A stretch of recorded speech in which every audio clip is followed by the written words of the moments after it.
in your questions in the comment section below, and I will try to get to as many of you as I can. I'm not going to be able to answer everybody's question, but I will try to get to as many of you as I can.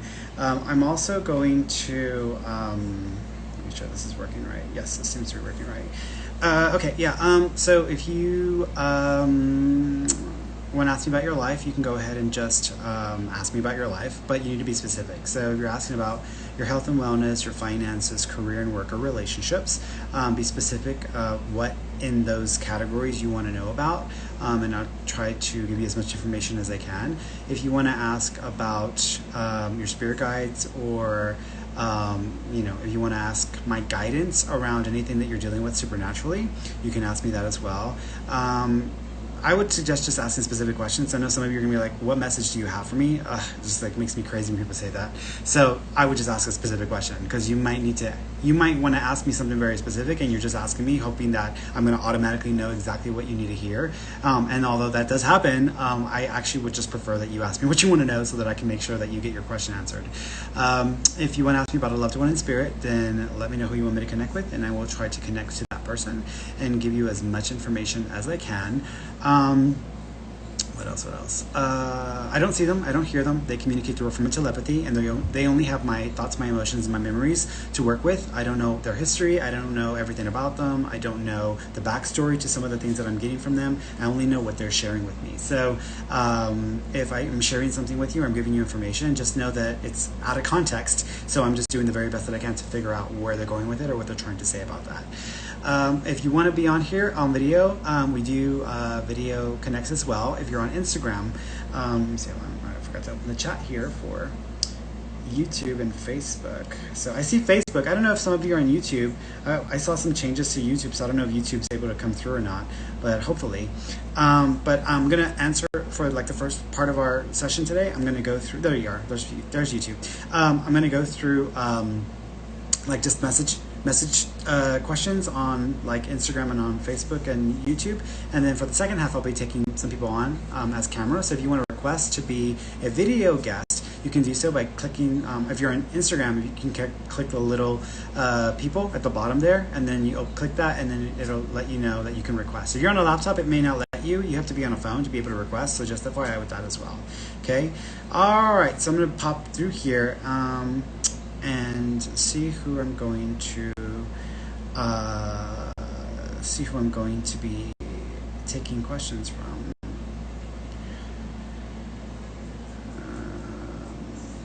Okay, so here's a question from Teresa Grabenstein. Hi, who are my spirit guides, and do they have any career advice for me? Thank you. Yeah, you have two guides. I want to say there's a main guide and a secondary guide. The main guide's name is it's actually Allah. So it's like Allah, like like the name Allah. So the main guide's name is Allah. But he's your main guide. He does have some darker features. So he's got the whole darker feature vibe going on. Kind of a Persian look to him actually. So he's got that visual or image to him. The other guide's name is Dinah. Dinah. So it's Dinah, D-I-N-A, Dinah. You can say Dina if you want, but I think it's Dinah. The advice that they have for you as far as your career is concerned, they're making me feel, thank you, you're expecting too much from the people you already have professional relationships with, or from your job or work situation. You're expecting too much, and you may need to kind of just really come to terms with the fact that it may only take you so far or go so far, and there's only so much potential that's possible there, and you may really have to reassess this whole thing, which you will get the opportunity to do so in the, I want to say October, November time frame of next year. I'm not thinking it's this year, I'm thinking it's next year, because they're making me feel that as well. Also, when you are making those changes, you might even feel a little bit like vulnerable, like you have to count on others or depend on others in a way that you're not comfortable with, but I think it's all part of the process, okay? Let's see.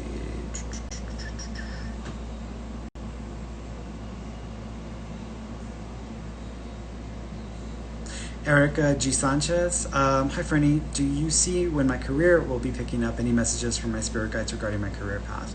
I feel like your career is going to kind of stagnate for about 8 months, and then after 8 months, things seem to pick up. So you might need to bear with it, because I do think think that it's going to take a little bit of time. Also, your guides are making me feel like there's still more skills or schooling that might help you, but you need to not stick to just one particular type of skill. You kind of need to expand it out, because it almost feels like you're limiting yourself or trying to like only see one path before you, and you need these extra skills, specifically with technology, that might benefit your career. Okay.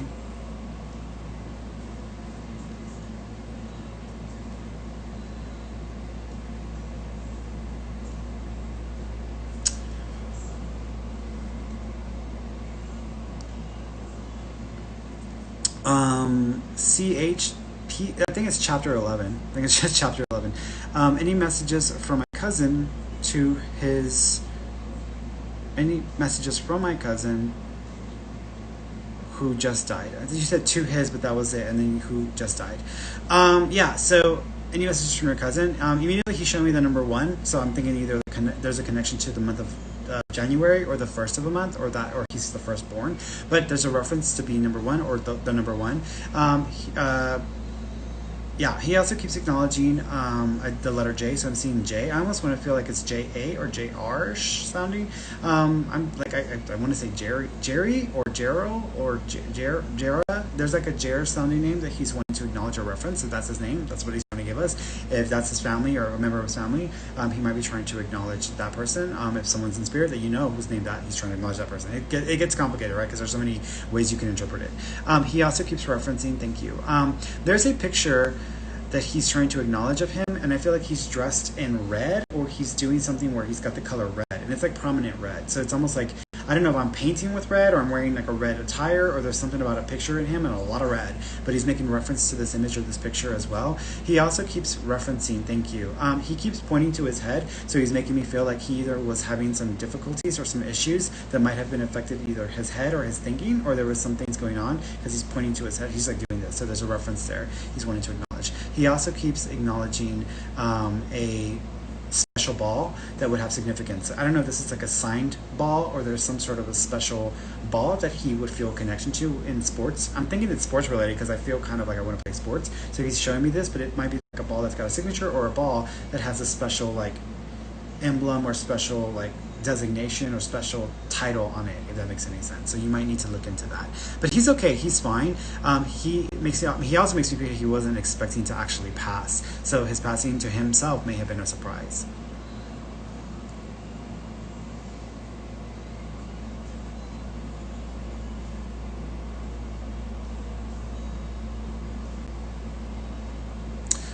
Nas Nosi, any messages from my deceased grandparents? Let's see, I'm not sure. I would say, yeah. I want to say there's there's a female grandparent that I want to kind of focus on. So she is,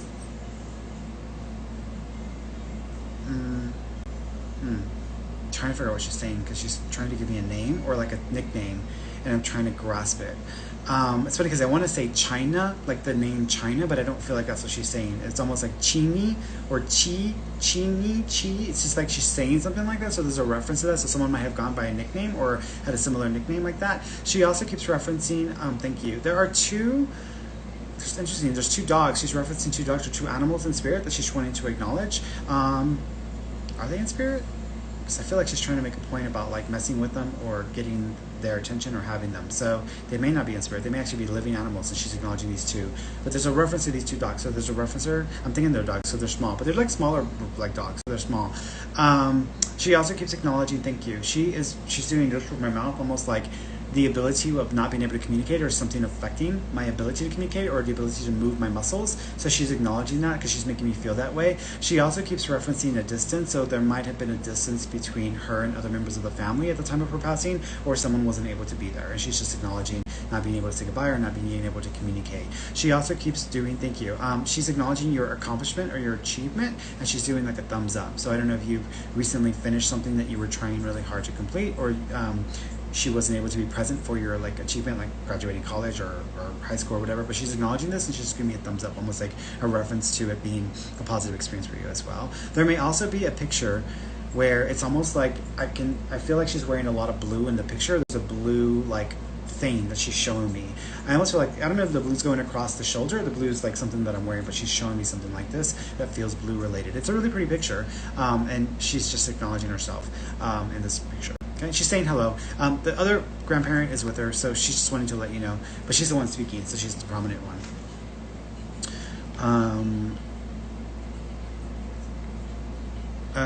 Shanae Johnson. Hi, Ferny. Can you tell me, will I get with an ex or new guy? I would say you're probably going to get with a new guy. I think you might have an experience with an ex where you might, get together and have a little bump and grind, baby. I don't see nothing wrong. So it's that kind of moment. But I think that there's going to be a new guy. So I really think you're probably going to go in the direction of having a new person, a new relationship. Person's name. A. I keep seeing the letter A. So A may be significant for their name. That's funny because I want to say, I'm thinking of Antone or Antoine's. I think it's Antone's subs, or like the sandwiches from Houston when I was there. I miss those sandwiches so badly. But there's like, I'm seeing that. So there might be a connection to that. Okay.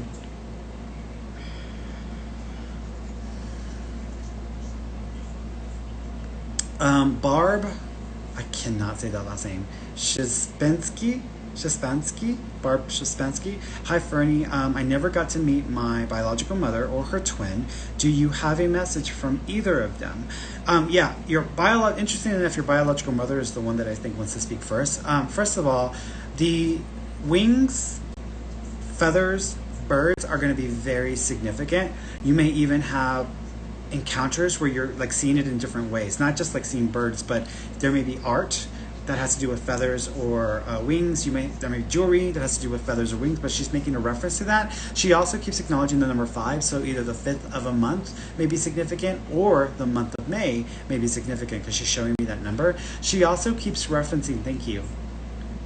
She's acknowledging that she showed up in a dream, but when you were having this dream, you thought it was the twin, but it was actually your mom wanting to like make herself known and using your twin's physical appearance to come through. So even though the dream may have been with the twin, you may have thought that's who you were connecting with, or that was who was communicating. Your mom is like, no, that was me. I was using that image to let you see me. So she's acknowledging that as well. She's also, I feel like I'm sitting at like a sewing machine and I'm doing this. I don't know if your biological mother was a sewer or was a seamstress, or she knew how to make clothing, but she's showing me something because I feel like I'm seeing this and I'm hearing the machines like tick, tick, tick, tick, tick. So I'm hearing all of that. So there might be a connection or a reference there. She also keeps showing me a book where there might be like a journal or some old diaries that may have been connected to her as well.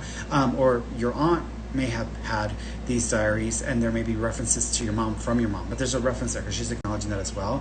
Your mom says she loves you and she's been keeping up with you. She also says that you shouldn't worry so much because you can make yourself sick. And so you might have a tendency of worrying too much, okay?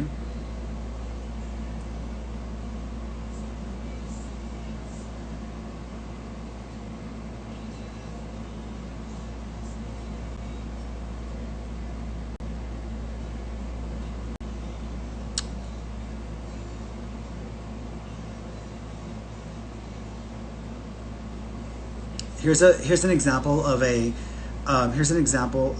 general question. I want to know about my finances. That's a general question. I need you to be very specific. Like, what about your finances? Like, are you going to win the lottery? Do you want to know if you're going to have $20 next week? Do you want to know if you're going to invest in stocks? Like, what specifically about finances do you want to know?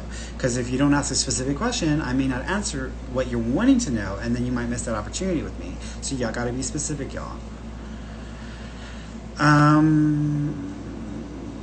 Oatmeal 433, when do you see me moving out? I want to say 2, maybe 3 months. I'm seeing 2 to 3, so it's 2 to 3 months or 2 to 3 years, but I'm thinking it's 2 to 3 months, okay?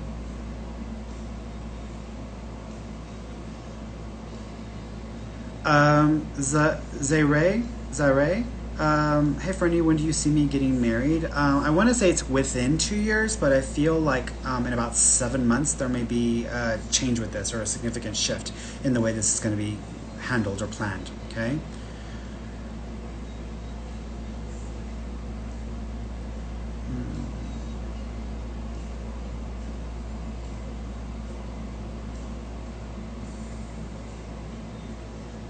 Jerry MC. Hey, Fernster. I hear footsteps in the hallway in the middle of the night, and my home security alarm goes off by itself at night. Is there a spirit in my house, or am I just paranoid? No, I actually think there's a spirit in your house. I think it's the father. I think it's a father figure. So if it's not your dad, it might be like your significant other's father, but I feel like it's a father figure. Uncles do qualify as father figures, but I feel like it's a father figure, okay? They might have even been either a smoker or because I'm smelling smoke, so there might be a smoking associated with that. But I feel like it's just them trying to let you know that they're there, or just trying to let y'all know they're around.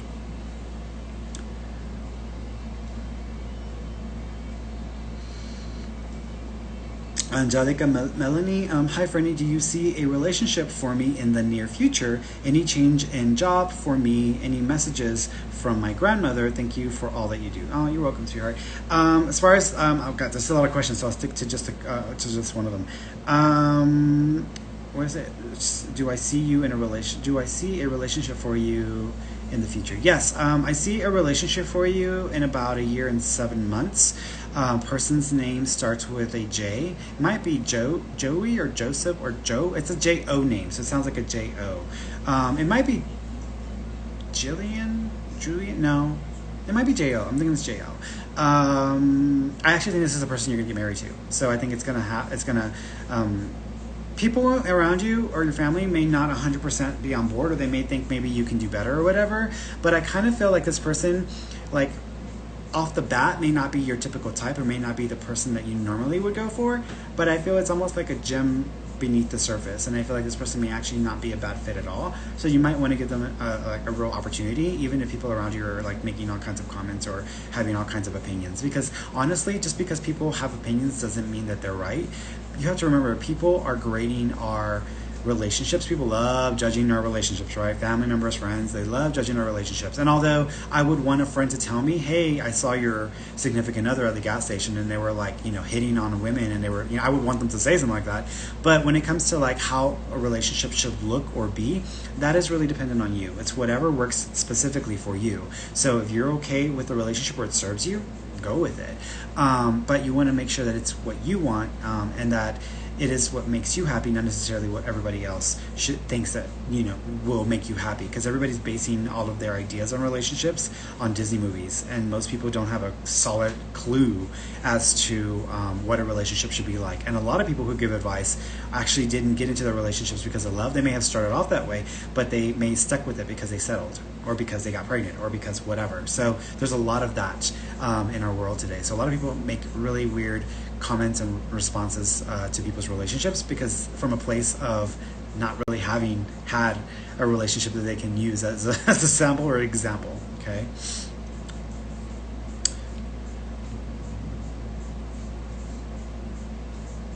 Kristen Mary, hi Ferny, so glad you were on. I have been waiting. Can you tell me if there is a message from my kid's dad that passed away? Yeah, he is. First of all, he's running on my skin, so I don't know if someone's gotten a tattoo for him or there's more than one tattoo. It's funny because I almost feel like a broken arrow or a broken heart. So, but I'm seeing like a tattoo, so there's a reference there. I also keep feeling, thank you. I'm seeing like a Georgie or Georgia name, so I don't know if there's a Georgia name connection to either you or to him, but there's a reference to this Georgia name, either that or the state Georgia, but there's a reference to that. It could be Gigi also, but I'm thinking it's Georgie or Georgia. I also keep thank you. He is acknowledging, thank you. He is. I don't know if he ever tried to like borrow money and never paid it back, or there was just not enough like cohesion as far as like the money situation and like owing someone or like trying to get them paid back. But he's almost like acknowledging something like this and apologizing, so there's a reference there. I don't know if it was intentional. It might have just been just the way things kind of played themselves out. He also keeps referencing thank you. He also keeps referencing he's showing me, it's funny because I'm seeing the roof and I'm seeing a house or a clubhouse. I don't know if he ever spent time in a clubhouse with them, or like a clubhouse or like a tree house, or it's almost reminiscent of when I went to, here in Santa Fe we have this place, what is it called? It's one of these places where it's like an indoor, not a museum, it's like an indoor artistic installation. there's one that they're building in Houston. There might be two in Houston. But I went in there and there was like a treehouse inside the freaking building. So it was pretty interesting. And like you can go in there and there's like tons of kids and everything. I was like freaking out because I was like, oh my God, too many kids and germs everywhere, germs everywhere. And this was before coronavirus. So I could just imagine what the hell because we went, God, what is it called? I wish I could tell you. Because so, for those of you who are germ freaks or germophobes, or who are just like, I don't need to be like in a theme park, like surrounded by all the kids. Like I forgot what it's called, but it's an artistic installation, and there's some around the country. And it was I went with my friends, my friend Carla and her husband, and we went, and we were just like, okay, like it's cool. Like there's a lot of cool things about it, but it was like roady and just kind of like you could tell kids had touched every single inch of that place, and like all of the stuff felt dirty and like cochino, and I was like, I wanted to walk in there with gloves and like sanitation wipes because I was like, oh my God, this place is so grody. But it was cool. The visual effects and all this stuff was cool. It just didn't feel clean, and it felt kind of like a little bit humid and just kind of, and then you got all these crazy kids running around like maniacs. So yeah, that's what I totally forgot what it. But anyways, he's talking about. I'm totally getting off the subject. I'm sorry. I was trying to connect you with the father of your children. He is talking about a clubhouse or a house like this or some like amusement thing. He also keeps referencing that he is going to have birds kind of hit the window or come and like knock on the windows. So y'all may have experiences with that. He also talked about someone drawing or making like a picture or a piece of art for him. So it's almost like putting his picture into, and I think maybe one of the kids may have tried to do this because he's referencing that. And there may even be like a Z or a zigzag or a Z type like mark in the image, because I'm almost seeing the, like the flash, the little lightning bolt, it almost seems like that, but I don't know if this is a Z or this is a zigzag, because he's referencing that as well. He is also talking about the 4th of July, so either July is significant, the 4th is significant, or the 7th is significant, either month or day, but he's referencing that as well. He's okay. He loves them. He's also going to try to get their attention with the lights, or Christmas tree lights, because he's referencing that as well. Okay.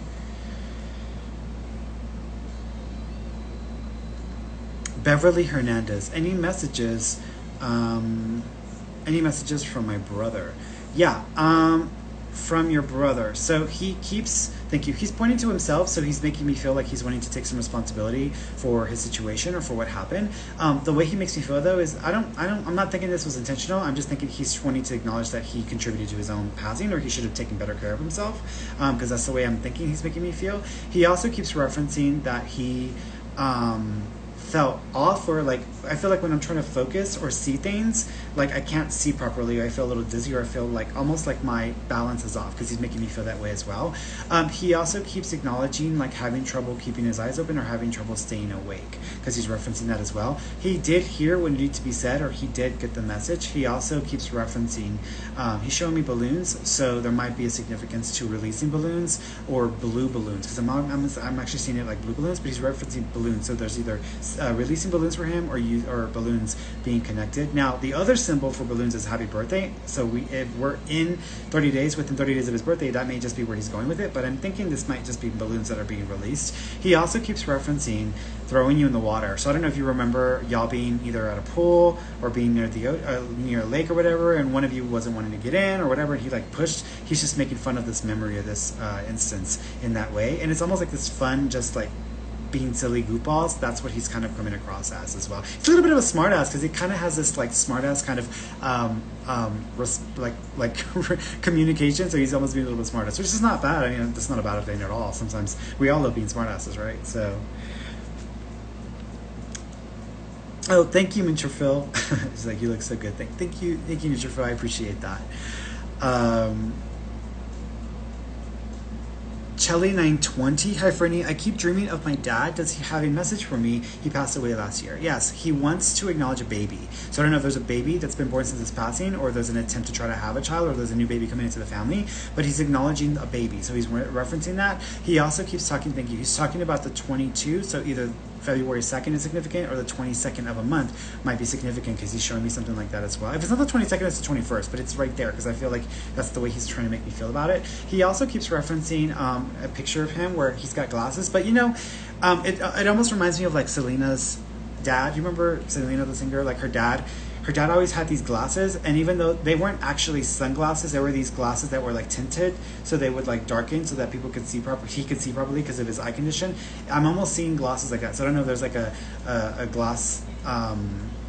Picture of him wearing these glasses like that. Almost, it's funny because I'm thinking of like the Fonz, but the Fonzie. But he's referencing these glasses, so there's a reference to him in this picture with the glasses and all that other stuff. He also likes to ride around in a vehicle with you. So if you ever feel like someone's sitting with you in the vehicle or someone's like taking up space, he's making me feel like that's him as well. And sometimes you might even see like something like in the fog of the glass or like the steam and something written out, and that may be his way of letting you know he's around you.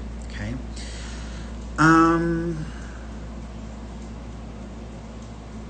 Let me bring somebody on. See if Ronnie wants to come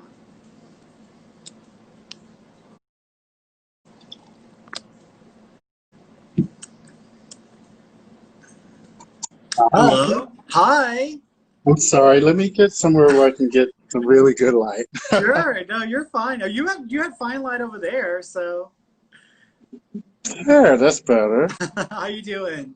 I'm good. I was going to do something crazy because I know how much you love hair. Mm-hmm.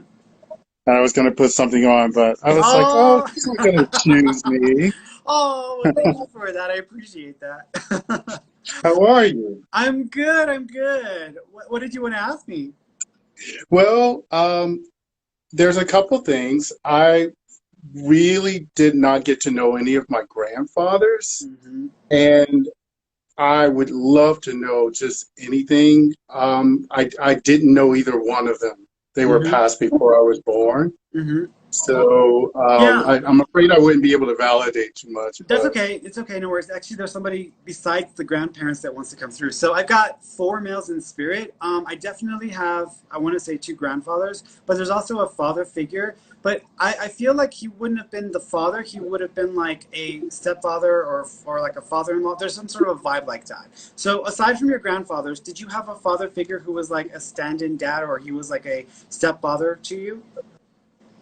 um, yes, but he's not passed. That's okay. So, okay, so let's see where this is going. Okay. Connected to him, do you know if his brother's passed? I do not know. Okay. So there's a male that's connecting himself to like a stepfather or like a stand-in father figure.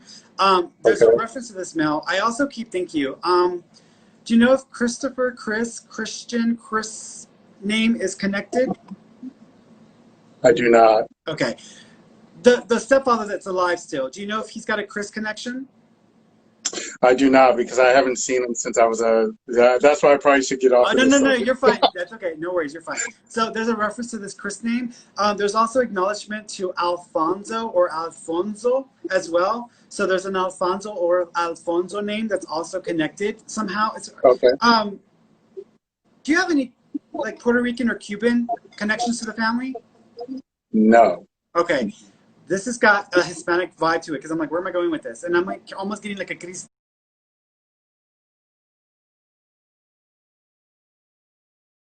I almost feel like it's instead of Christian, it's Christian and then Alfonso. So this is almost a Hispanic person that's like coming across. So we've got the two. Oh, you froze. Let me see. Hope you unfreeze. Mm, come on, baby boy. Wait. There you are. I was like, oh my god, what happened to them? Okay, good. Okay, so there's this other male who wants to pop in. I don't know how he's connected to you. I'm thinking he's connected to like the to a father figure to you, or he's like a stand-in father, or he was just someone in your life that was very fatherly to you. But there's a reference to a Hispanic family or Hispanic background, either Puerto Rican or Cuban. So there's a feeling of that. There's also a reference to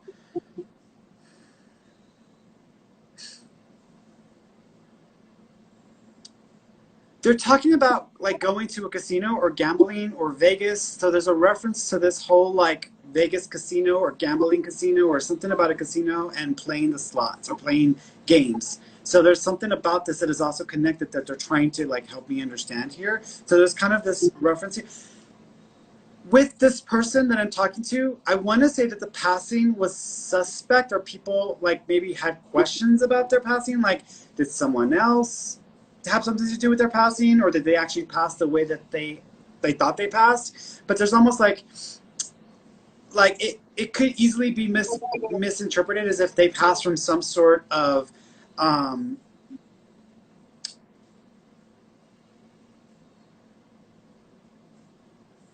like they could have been given something, or they could have taken something, or something like I don't want to say poison, but they're making me feel like they did pass naturally, but they people would have thought or may have thought because of this person's like background or how they like used to play with money or casinos or there's something there.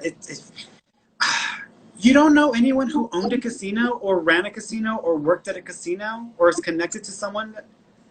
I do not. I just know that my mom loves to play in a casino. She loves to Okay, go to. this might be someone. Okay, because here's the thing: if you bring this up to your mom, she may know exactly who this is, and this person is Okay. seeing this as an opportunity to like. He doesn't know his grandfather. Let me get in here because I need to say something. But he would be above you. So if he's not a father figure to you, he's going to be on the level of like a father or an uncle. So that would be his age range because it comes across in that age range. But he keeps acknowledging like casinos or like something to do with this. So if you ask your mom, you may know who this. You may find out who this is. He's just wanting to let everybody know that his passing was natural. It was not suspicious. It was not suspect, but he's wanting everybody to know that because people may have a lot of questions because there's maybe a lot of infighting happening with this person's family over stuff. So there's a feeling of that as well. Okay. Again, Okay. there might be a like a Latin or Puerto Rican or Cuban type connection to this person as well because of the names that came up. Okay, going back to your grandfathers, I am seeing one of the grandfathers. He keeps showing himself like you, so he's almost like making himself look like you. Do you have one of your grandfather's middle names? Um, I do not think so Okay, because they're making because him. one Go ahead. one grandfather was never in the picture, Okay. One of including with my father. He was okay. never in the picture, so I had Okay. to do a DNA test to. Okay. Interesting. Okay. So interesting. Okay. There's this thing. The way this person is acknowledging that it's almost like totally lost my train of thought. Hold on, let me try to reconnect. Totally lost the connection. It like dropped out of my head. Um, what was the last thing I said to you? About the grandfather, if I had a middle name Oh connection. yes, yes. Thank you, guys. Okay. Hmm. So yeah, he's making himself look like you. So I don't know if you look like one of your grandfathers, or there's a very similar visual to one of them. But it is also possible that you share a name because one of them is making themselves look like you. So I'm thinking that's what they're trying to say about that. They're also thank you. This might be your mom's dad. Your mom's dad. Obviously, you didn't know him because you're making me feel that way. Did she have to leave home earlier than usual, or did she have to kind of go and find her own way in life? I Because think so. Yeah. okay. Do you know if he passed a lot younger than he should have, or he was kind of like he didn't live to be an old man? Okay. Yes. So this is who I think I'm talking to, this grandfather. I'm asking about the other one, but your mom's dad is wanting to be the one to come through.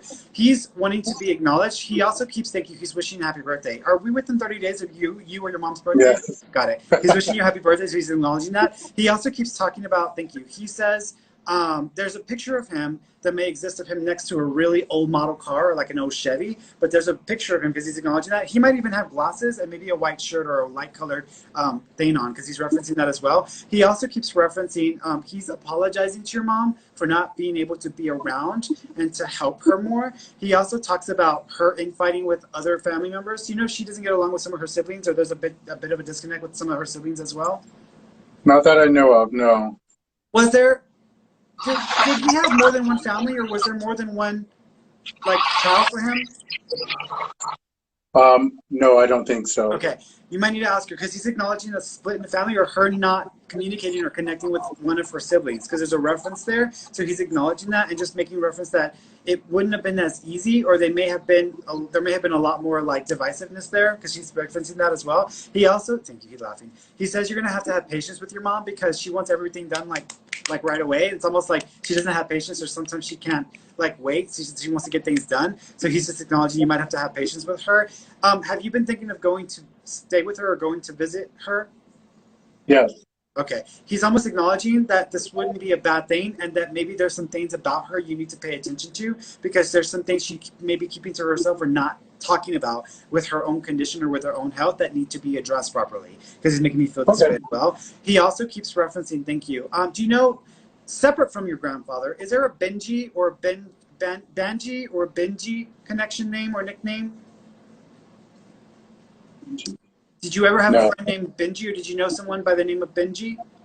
Not No. family, connected to. Okay, there's this Benji or Banji name, and I want to say this is almost like a fake name because it doesn't feel like it would have been the person's first name or original name. It's almost like it's a made up name, or it's a name that they went by on the streets or when they used to be like coming around. Because this person's making me feel like they would have like come around and visited, and sometimes like here's an example. When I used to work at Starbucks, we used to have this homeless guy come around. He used to just pop in, say hi or whatever, and he just make his rounds. And I almost feel this way about this person. So this is other Okay. person that they're referencing or acknowledging with this B name, like Banji or Banji. It's almost like a name like that, but there's a reference there as well. But your Oh, grandfather's fine. okay. He's around you. I'm like not getting anything from the father side, but I'm almost feeling like your mom's dad is wanting to dominate the session. But you got to find out about this other character that may be connected to your mom because it's like on that level. So if you ask her, she may know what that was about. Yeah, the father's side is the grandfather that was never in the picture for either one of us. Mm, So, yeah. so yeah, I've always kind of wanted to know. Can I just ask one quick Sure. last question? Do you see me going into any spiritual work, I as see far as, you. I see you going into ayahuasca work. So I actually see you going into these like shamanic ayahuasca type things where, people get into a tent and they take ayahuasca and they go through this whole like, what I would call it like, they go into, oh gosh, where they do spirit quest, or what is not spirit quest? It's like a soul quest or spirit quest. So it's almost something like that. So I feel like you're going to get into something where you might start to travel or participate as part of a community where there are these people come together and they participate in these activities, and it's almost like a ritualistic thing that's done 2 or 3 times a year. So there's something like that I think you're going to go into that is going to help you to kind of get clearer on what you want to do. It's not about what you need to be doing, it's about what you choose to be doing, and you haven't made a choice yet. So they're kind of waiting for you to kind of like affirm yourself.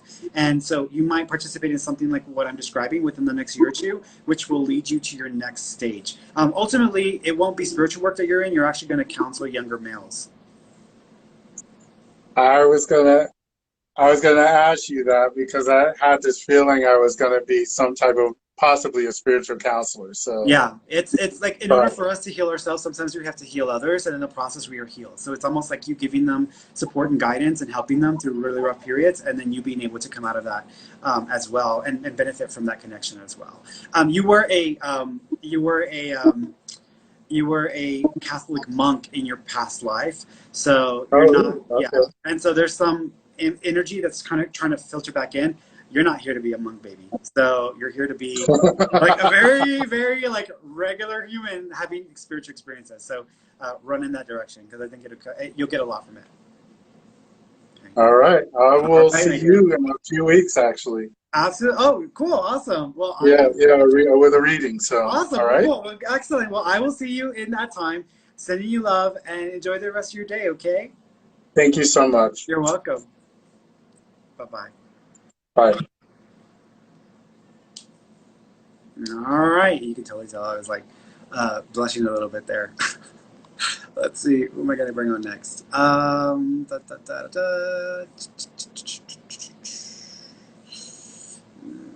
Who else wants to come on? There's like nobody requesting to be on. What, does nobody want to be on video or what? Oh wait, oh no, I have to expand it to see all. I'm like, where's everybody? There's everybody. There is everybody. Okay, let's see. Who wants to come on? Who wants to come on? A lot of people. A lot of people. Uh, oh, I was just about to pick Jessica, and she totally jumped off here. Jessica Ortega. I was just about to pick you, and you like totally disappeared on me. Let's do. Oh, there she is. There she is. She must have heard me. She's like, "Oh no, Ferny, no." Let's see. Oh my God. Hello. Hi, sweetheart. How you doing? Good. How are you? I'm good. I'm good. What did you want to ask me? So my dad died 2 months ago, Mm. and me and my Don't tell mom me too have much. been. Don't tell me too much. Oh, We'll okay. start there because if he's gonna tell me anything, I want to be able to validate that for you. Let me put the light on here because it's getting So we just want to dark know here. if there was any messages from him, and if my Hmm. kids see him in our home. So immediately, as soon as I tune into your dad, first of all, he is whistling. So he is whistling for me. So he's wanting to get your attention. So you might hear whistling. Do you know if he used to sing and whistle, like when he used to whistle like a song or something? Because he's Yeah. So he's doing that. He also keeps acknowledging making the it's funny that you're right in front of the microwave. The microwave may have started acting weird or funny, and he's acknowledging that he's messed with some of the kitchen equipment, like the microwave, to get your attention. So there's a reference there as well. He also keeps talking about him in a picture. I don't know in the picture if he was wearing like a fake crown or a pretend crown. It was like a kid's crown, but he's referencing something like this. And it's almost like it would have been someone's party or some sort of event, but he has something on his head because he's acknowledging this picture of him in this way. Oh my Do you know what God. he's talking? I think we have a photo booth picture with them wearing something like that. Okay. Okay, that's okay. So just remember, it looks like that, so he's referencing that. He also keeps talking about, thank you. Did he like to grill or like to barbecue? Yes. Okay, because like I smell it, and it's like, oh my God, I feel like I'm at a barbecue restaurant. Like that's what it smells like to me. God. So that's like what his heaven looks like. It's like this place where people are just grilling and having fun and just getting together. So he's referencing that as well. He also talks about his cup. Did he like football? Yes. Do you have this football cup, or like I don't know if it's his Dallas Cowboys or his football cup? But he's acknowledging Not a Dallas fan. Okay, Houston Texans. Embarrassed, but okay. Is it blue? Is this cup blue?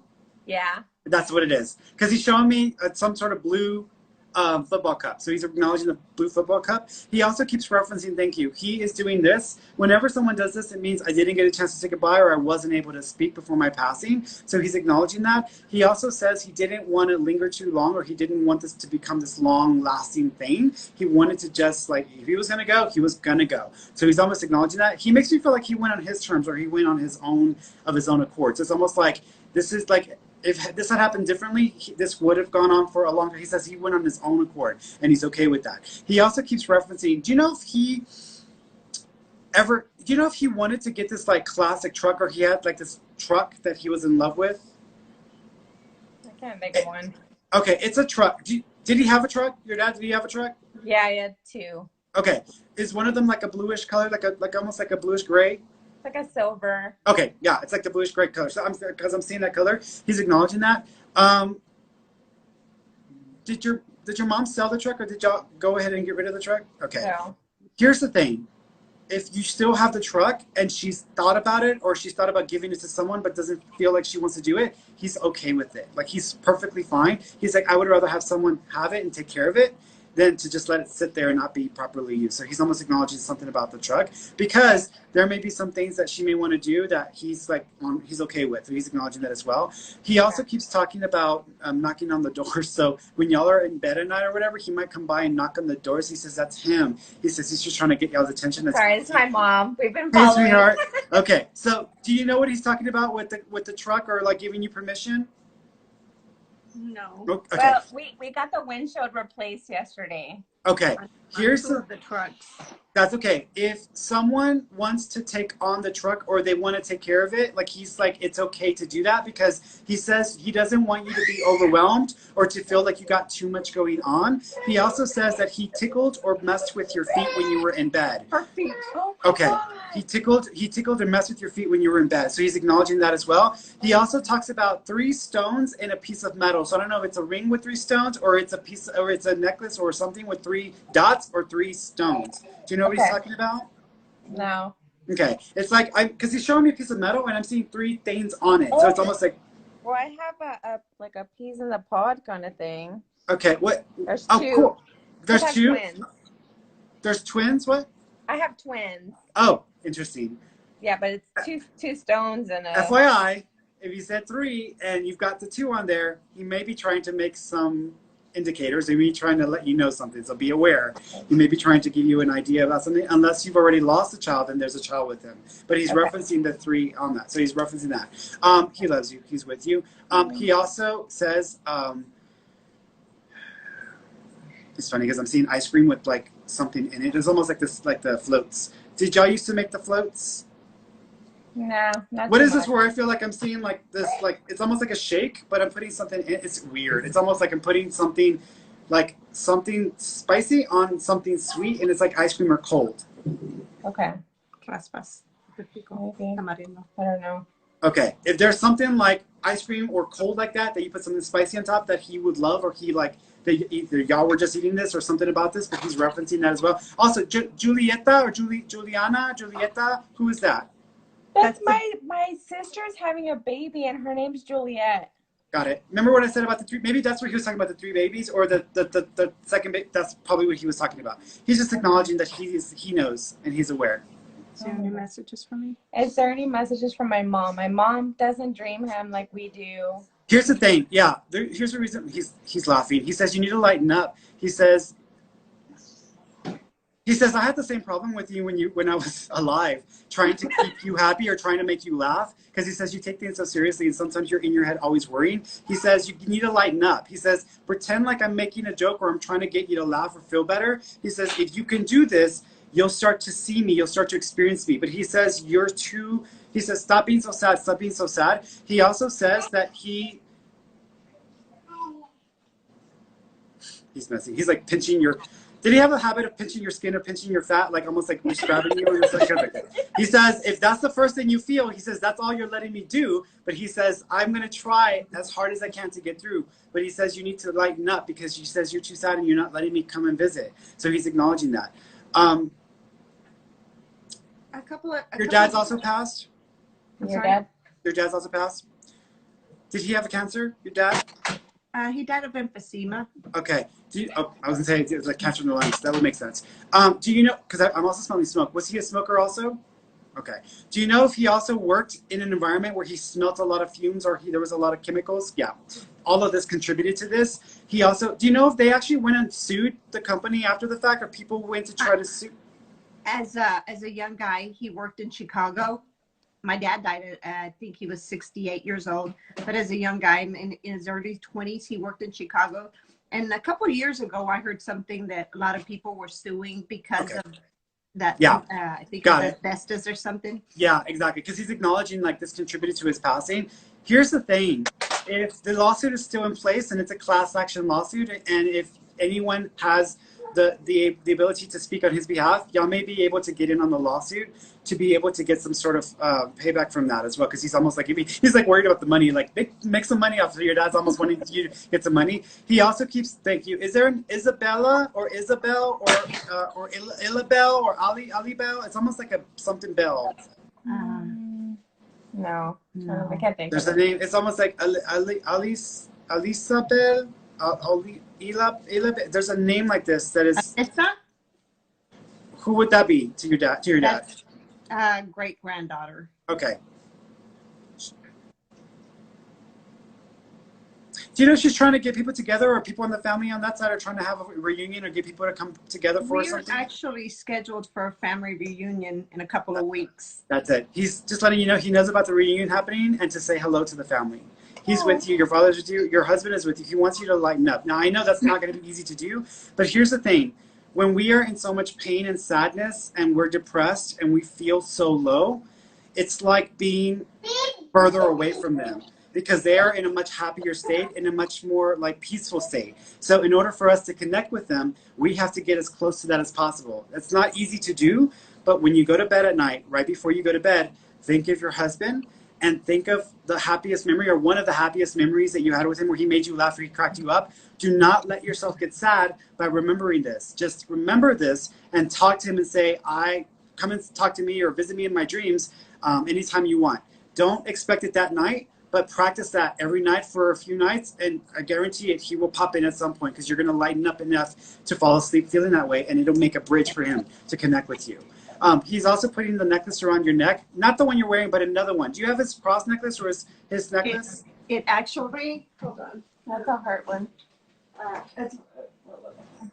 Mom, yes, it just busted a couple of days ago. Got it. He's just acknowledging that. He says you can get it fixed, and he says to give it to one of the children when they get old enough to take care of stuff. So he's just acknowledging that. But he's letting you know that he's okay, he's with you. Okay? All right, guys. I'm sending y'all love. Thank you so much. You're welcome. Okay, let's see.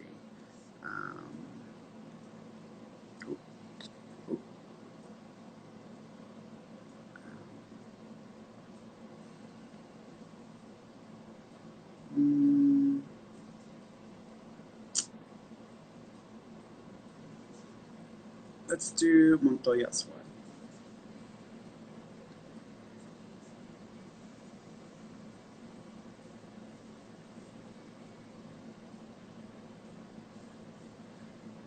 one. Montoya's ones. Montoya ones. Let's see. Okay, I'm going to count to 10. Oh, there you go. Hello. Hi. How you doing, sweetheart? Good. Can you hear me? I can hear you just fine. Okay. Okay. What did you want to ask me? Oh my gosh. Actually, My you know what? dad Before you ask me, there's a younger. Well, he would have been young when he passed. There's a young. I don't know if this would have been an ex, like a young boyfriend or a young friend, and it would have been like way back in the day. And this individual, either they accidentally killed themselves or they may have died from like really weird and like sudden circumstances, like taking something or kind of some sort. I almost feel like I don't want to say it's suicide, but it feels like it would have been they would have been responsible for their own passing because he's making me feel this way. This would have been when you were much, much younger. So I want to say this would have been either at the end of high school or early 20s because he's making me feel this way. He also keeps showing me long, pretty hair. So he may have had long curly hair or long curly hair. But this would have been like either a friend or like an old boyfriend. But there's something like this that this person is making me aware of. Do you know anyone like that passed at that time? No. Who is No. Joseph or Joey or Joe or John? It's a name like that may be connected to this person. Do you remember Okay. someone? I do have a brother named Joe, Okay. and I do have my grandfather Joe as well. Are they both passed? No, my grandfather did. Okay, your grandfather did. This person might be connected to your brother. So the person that's speaking to me, I think this is the young guy first because your grandfather would be an older person. But the person that I'm talking Okay. to, I'm going back to like the 70s, early 80s. I'm going back to that time. I'm going back to like when people were wearing bell bottoms. I'm going back to when people, like that kind of time frame because I'm seeing that time frame. But I'm seeing that, and this person, very handsome man, but he may have struggled a lot, or there may have been a lot of mental issues or struggles that he dealt with. But he's acknowledging that name and those circumstances. If you ask your brother, he may know who this is or how he's connected to y'all. Because he's making me feel like he passed younger. He passed at a much younger age. Okay? Okay. All right. What did you want to ask me? Or what did you want to... My dad's anniversary is coming up on the 11th, and he passed suddenly, so we didn't really get a message from him. Yeah. Or we knew he was sick, but that was it. Yeah. The first thing he's acknowledging is he keeps referencing... He's covering up his mouth, which you already told me, which means he didn't get a chance to say goodbye or there wasn't able to an opportunity to say goodbye. But he's actually making me feel like he kept things from me, or he did not share as much as what was going on with him. So he may have kept some things to himself. Do you know if he had been diagnosed with like something like cancer or something, but he didn't act on it or he didn't do anything to improve it? He was diagnosed with a heart condition maybe 6 months prior to him passing. Okay.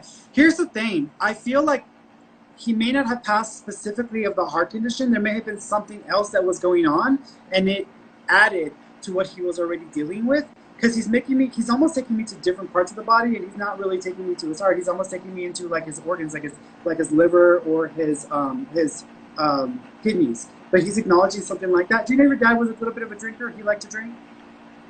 He did when he was younger, but not, he had stopped maybe 20 years. That's okay. He might have done enough damage to his liver or his organs that over time it just was just going to not get any better, and it was contributing to things. He also keeps talking about how the acid or the digestive issues were connected to the same thing, and that he was under the impression that maybe it was just he was getting sensitive to like certain kinds of foods, but he's making reference to that. He also talks about the date of his passing and how, I don't know if it was like 1 week there was one date of significance, the next week there was another date of significance. So I don't know if it was like when he passed, the next week somebody else passed as well. But he's talking about like something happening 2 weeks in a row.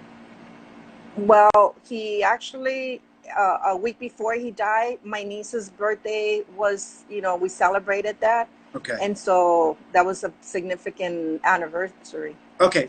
But then also, go ahead. Got it. Well, I was going to say, that could be it. But I almost feel, because the reason why I'm describing it that way is because I had an uncle junior who died of cancer. He was a drinker. He served in Vietnam, and he was my mother's brother. The next week, my partner's Uncle Junior, who was also his mother's brother, who served in Vietnam, who was a drinker, also died of cancer. So it's almost like 1 week back to back. He's showing me something like this. Now, it could be that he's just trying to say there was two events. One thing happened 1 week prior that was a big family event, and the next week something else happened. But but it could also be that somebody else passed away around that time as well. Actually, I just remember it was my aunt, Got it. his sister. Yeah, so he's just acknowledging the dates back to back. So that's where I think he was going with it. He also keeps referencing, is there a Ruby or a Ruben or RU name connection? Could be Yes, R-O. my brother Ruben. Okay, so he's acknowledging your brother Ruben or wanting to say hello to your brother Ruben. So there's a reference there. He also keeps talking about, thank you. Thank you. There's a baby that's also there. There's two. Do you know if your mom had a miscarriage or lost a child as well? Because he's acknowledging a baby there. But then there's another baby there as well that might be for another family member. Yes. Got it. He's just wanting to validate that as well. Your dad says that he has tried to let you know that he is okay, that he doesn't want y'all to feel bad or to feel guilty that y'all didn't get a chance to say your goodbyes in the way that y'all would have wanted to. He also wants to apologize to your mother because he's acknowledging, I don't know if he didn't always have patience for her or he didn't always let her be herself, and he always wanted to control or dominate. He's apologizing to her. So he's almost acknowledging that. He also says he's tried to say this in a dream to her. So he wants you to repeat it to her so that she knows he really does mean he's sorry and he didn't mean to put her through what he put her through. She's already passed away 5 years now. Oh. So then he's just acknowledging the peace that they've made then and what's happened since his passing and them being together and working that out with her. So that's what he's acknowledging. Okay. So he's referencing that, okay? Okay. Do you want me to connect with Mom for a second? Because if she's there, I can get her on the line.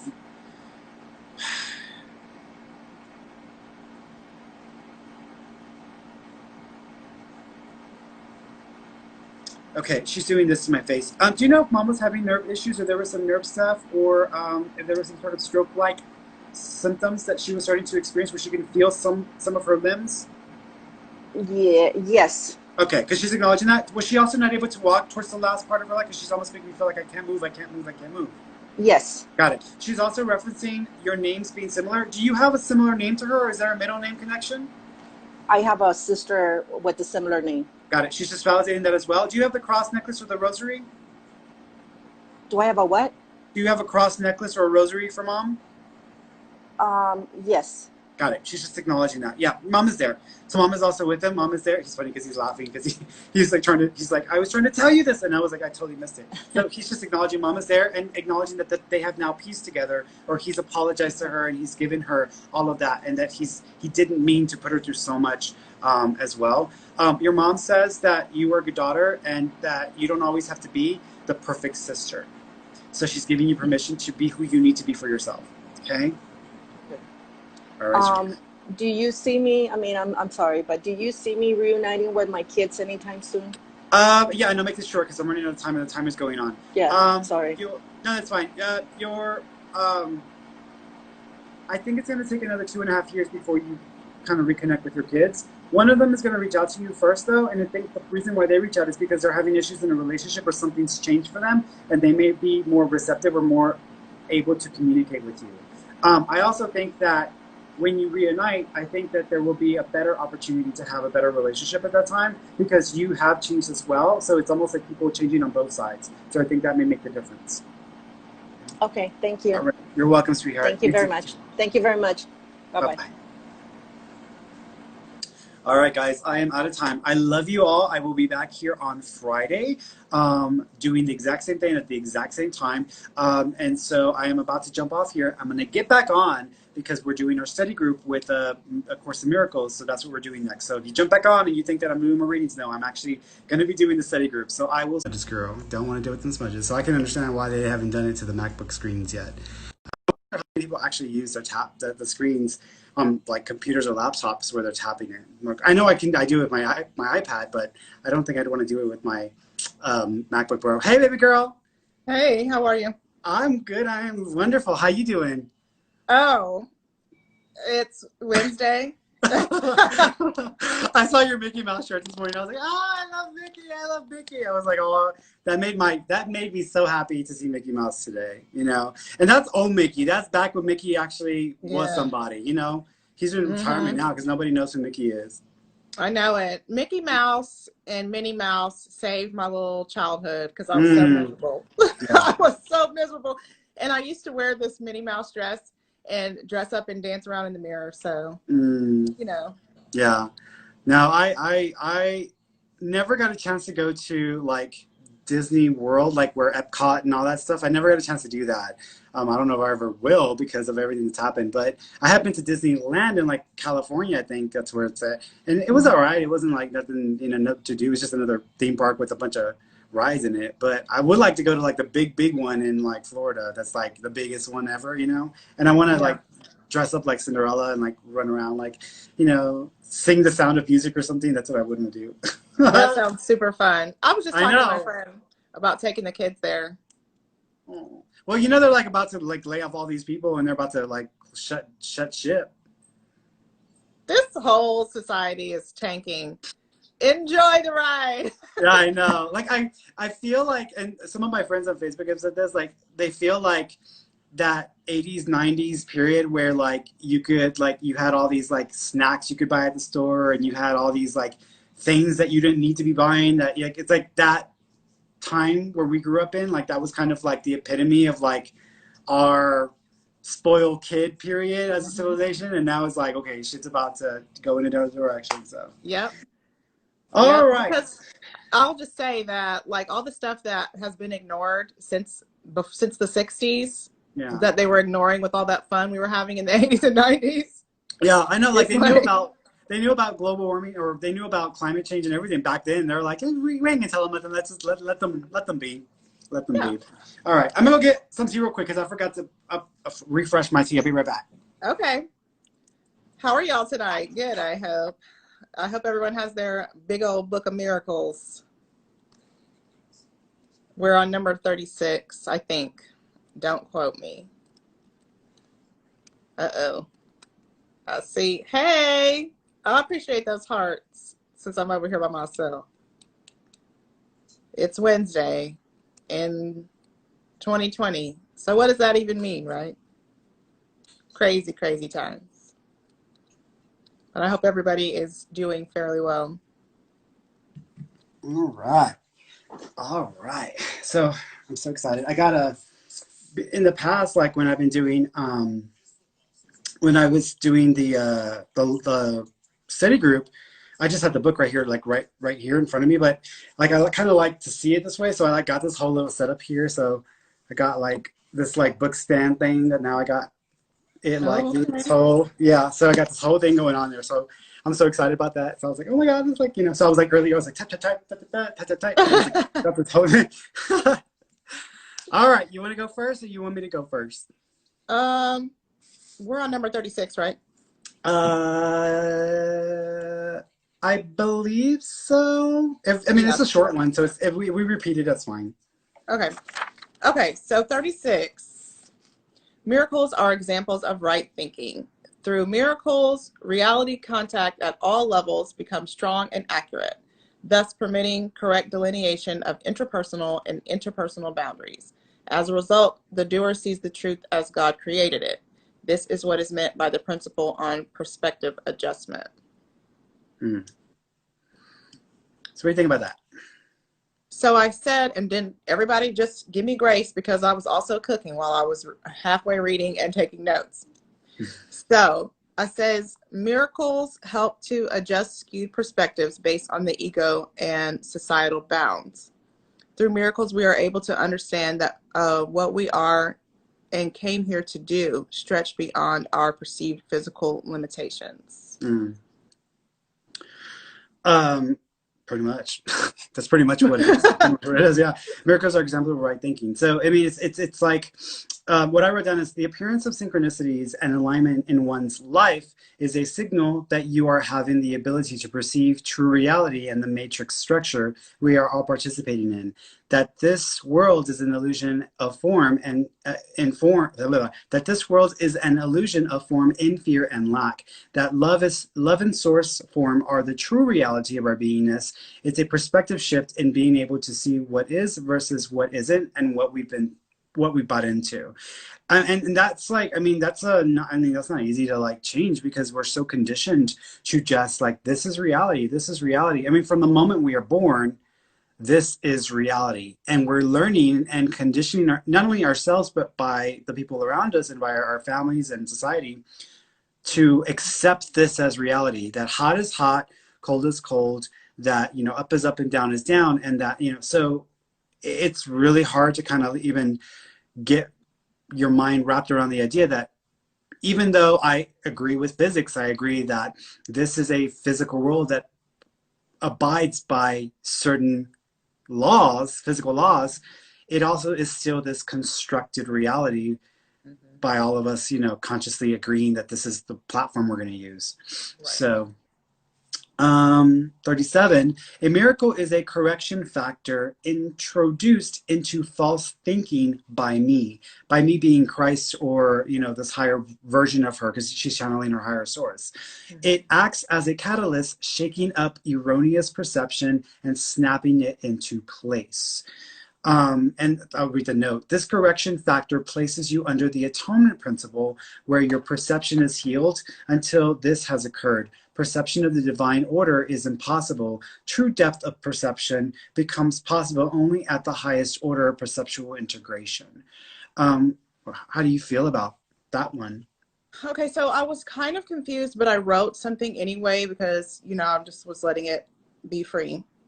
So I say a wave of emotion usually follows miracles perceived correctly. Then at times one will begin to search for information associated with the phenomena, leading to more awareness, thus opening the door to deeper understanding of source and alignment. Numbers often do this. When going to research them, the coinciding circumstances that align with the info are found there. Mm-hmm. Yeah.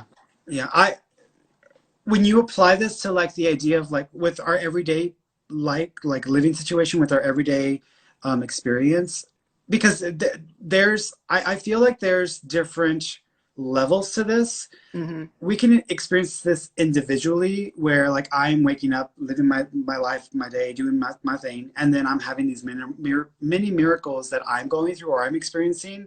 And then I feel like when we come together in as more than one, we can do a lot more, because at that point, the more of us that come together, we basically can affect the matrix, because we already consciously choose that the matrix is the matrix. Mm-hmm. The thing about it is sometimes we find ourselves in these positions or these places in our civilization, in our culture, where there's a lot of erroneous thinking, not right thinking, incorrect thinking that begins to take hold and take root and becomes a norm for the civilization or the people.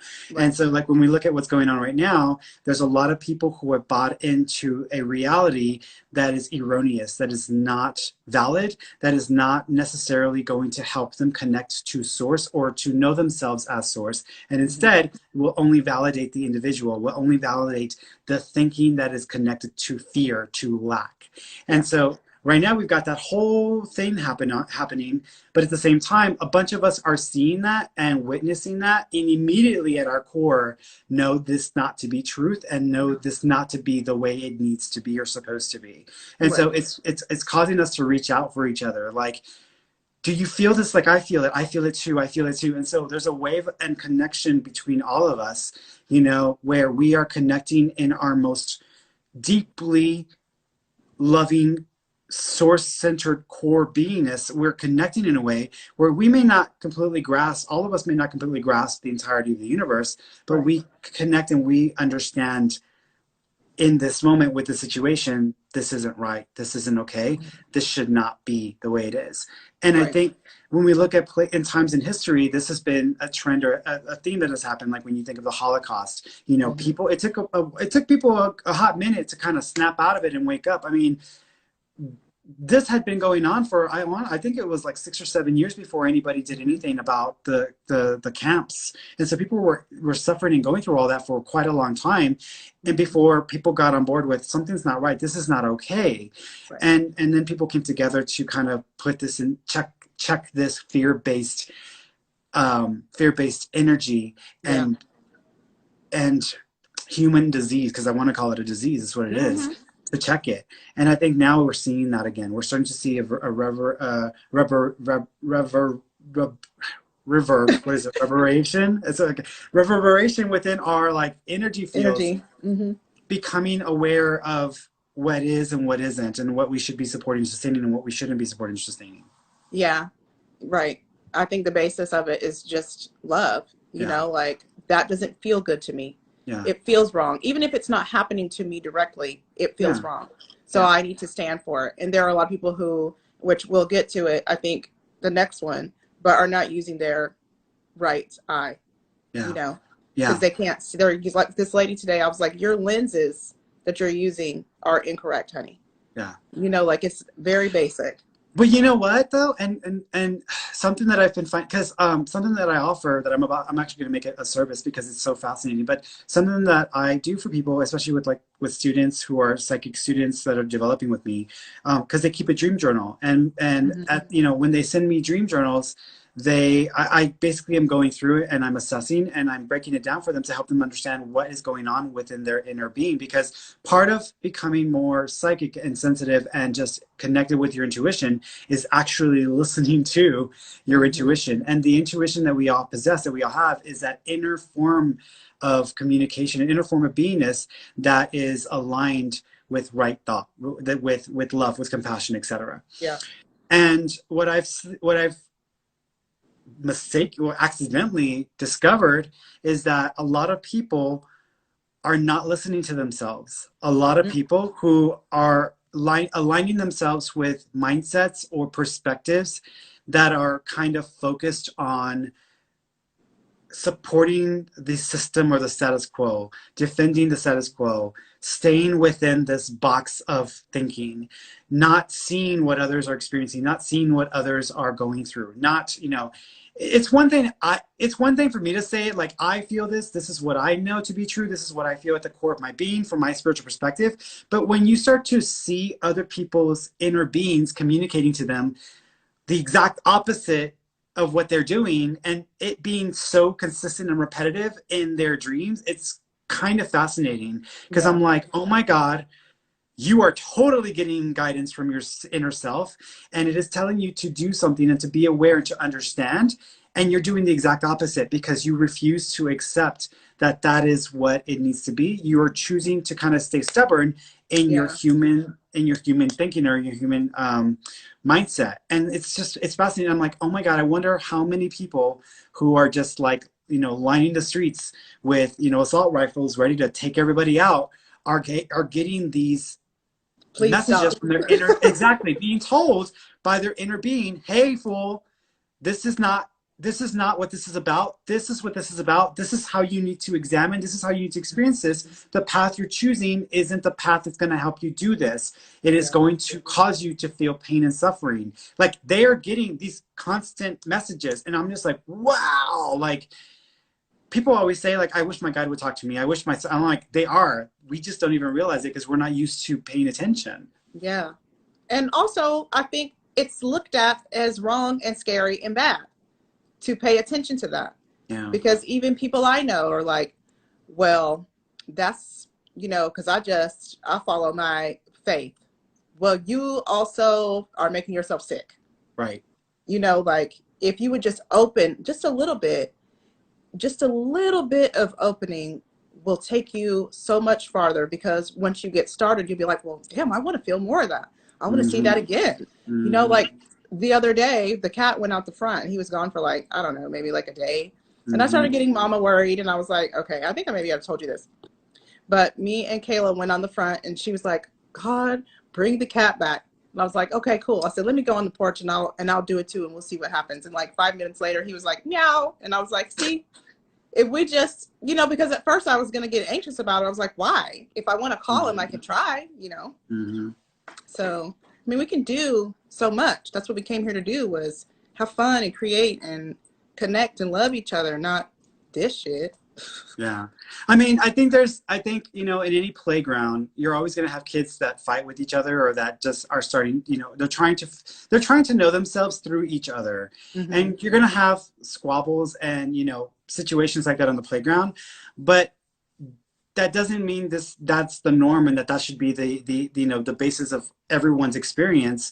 It's still a playground. We're there to play and to feel and to just go through experiences and know ourselves, and just have, you know, have a good old time. Of course, on a human, once you're in the human form, you're like, you call me working 3 or 4 jobs a good old time? What the hell with you? You know, like, the whole different story when you get here. But I mean, from the higher form of perspective from source, it's a very different, you know, situation altogether. It's a very different situation. Yeah, and somebody today was like, well, you call this living, you know, the current situation. I'm like, yeah, but if you could just look at it a little bit differently. I mean, my situation is tough too, trying to parent and work and do school and work and everything else, but like, I can also enjoy this.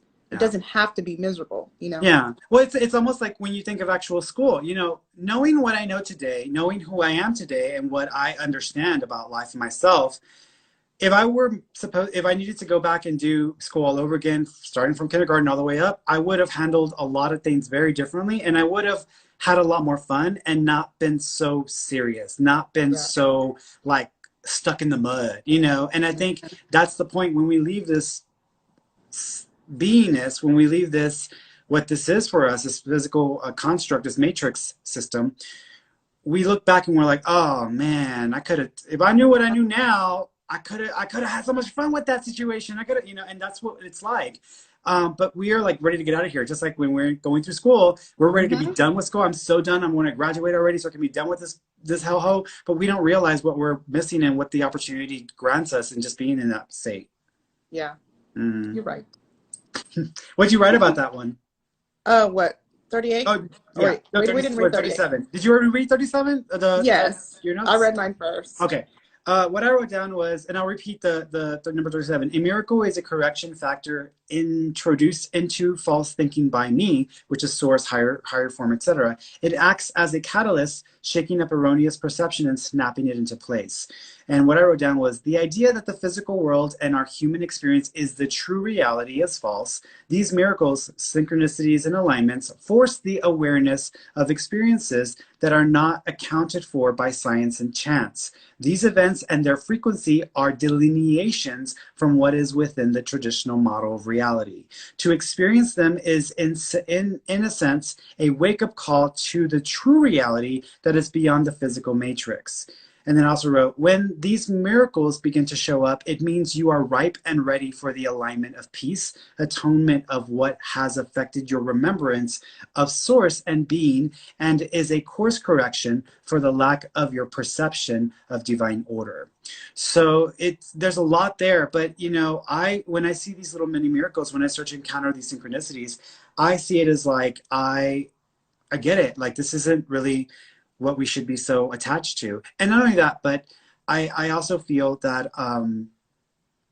when we get these little mini miracles, science can't account for all of those synchronicities. All of these things happening so frequently, you know, science can account for that. People who are, you know, physicists, who are people of philosophy, they can't account for all of that because it's happening in a way that doesn't always add up to random chance. You know, Right. Synchronicities are more than just random chance when they happen so frequently and consistently. Yeah, and you will feel absolutely crazy, but it's okay. Yeah, and people want to say like, oh well, you know, it's because they got good luck, or they, you know, they're well, that's just by saying they have good luck, immediately you just introduced a false idea around what could be causing this, because you're trying to like justify that this is still not something that is miraculous, or something that is grander than what we fully understand it at in this level.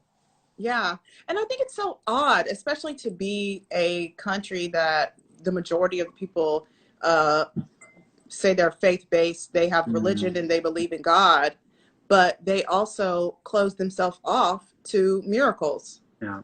You know, if I thought something and then I got to the person that I was, you know, thinking of, and they've said what I just thought, if I go and say, it's got to be something else.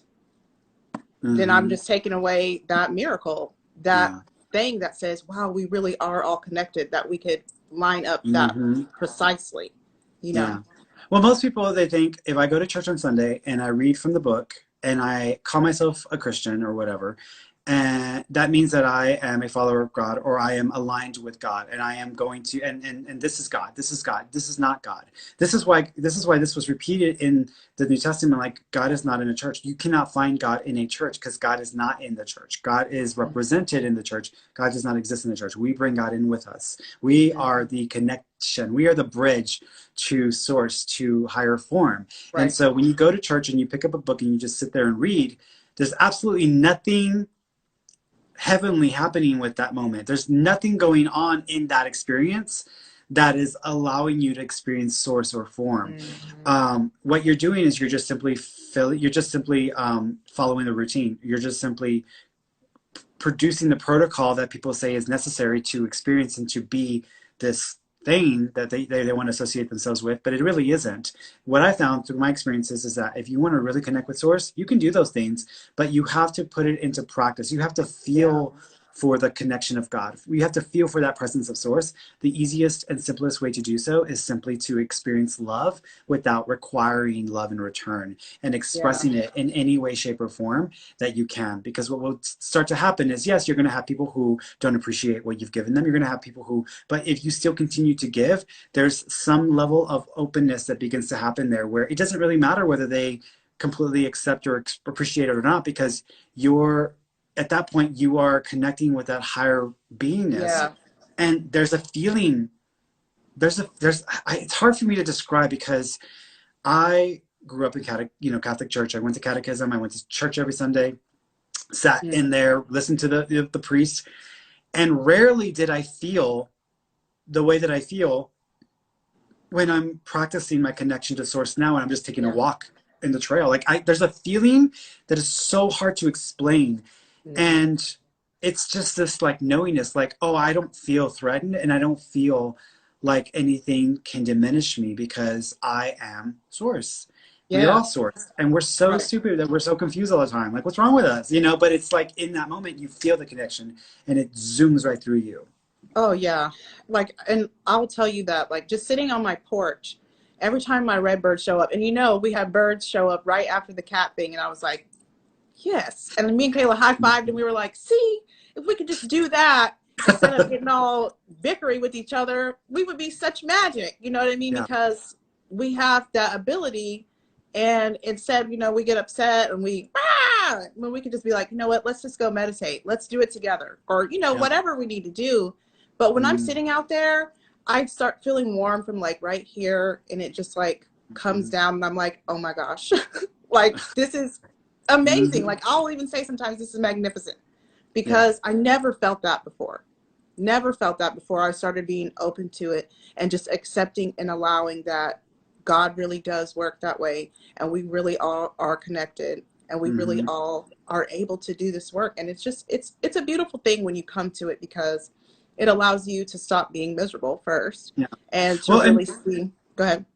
I was going to say, and that's the measure of true faith. That's the measure of authentic faith, what you're describing there, because here we are in this world with all of this chaos and all of this divisiveness and all of this craziness happening. This has been a year for the history books. And the first year that this happened, but yet, yes, you are having a human emotion of those experiences, but you are also turning within. You're also turning above. You're also turning to something that is a sustaining force within you.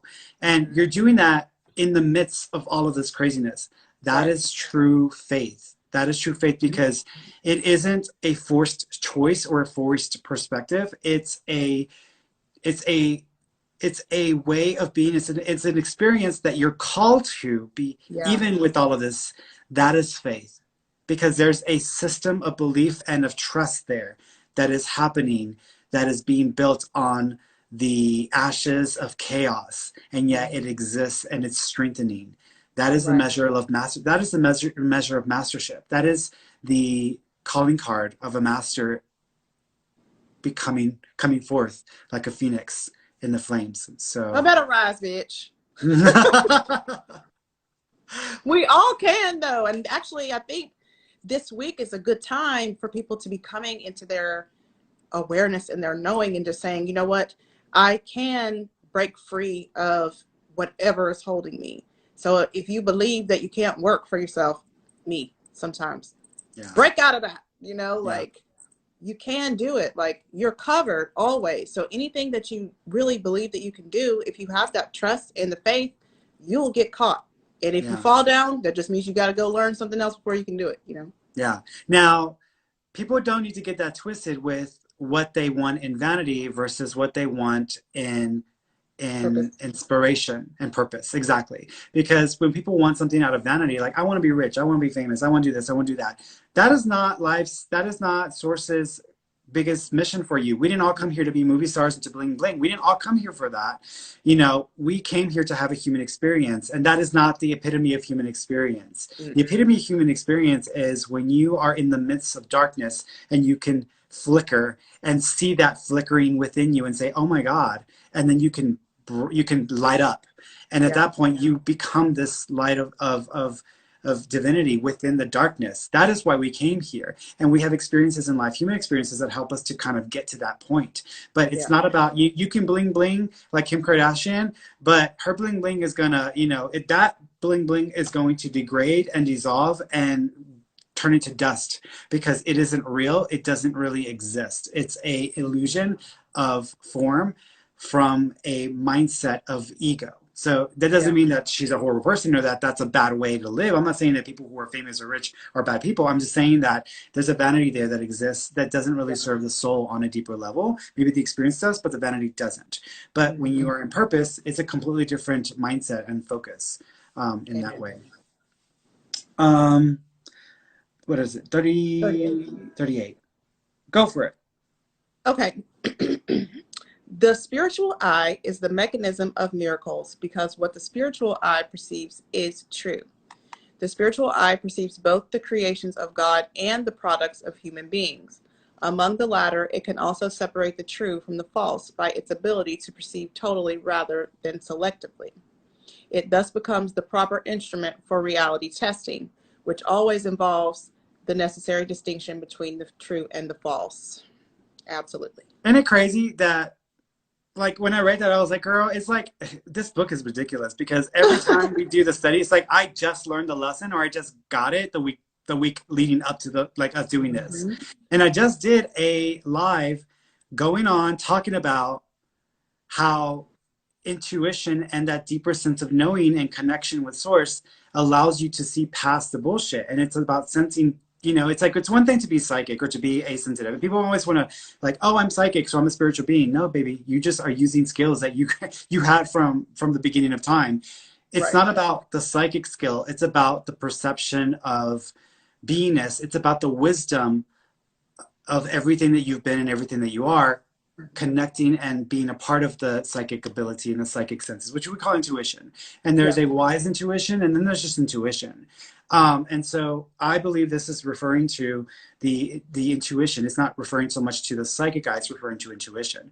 And this is why when I'm looking at someone, for example, Donald Trump, and you are seeing him speaking and you were experiencing his what he's showing to the world, what he's putting out to the world, when you're seeing that, there's a level of awareness and experience that is beyond, in layers beyond him, that is past him. And what I pick up on is these layers behind him, and are like, this is not the best feeling in the world. Something's off here. And so that's the intuition. That's the wisdom there. And the wisdom of, I know that we shouldn't be treating each other this way. I know that he shouldn't be speaking to people this way, because it goes against the respect of another human being. It goes to respect of God's creation. You have to remember, when he speaks to this with everybody, it is talking to creation. It is talking to God in this way as well. He's talking to God like this. If he were up there and God was sitting in front of him and he's talking to God like that, how would you feel? How would you feel?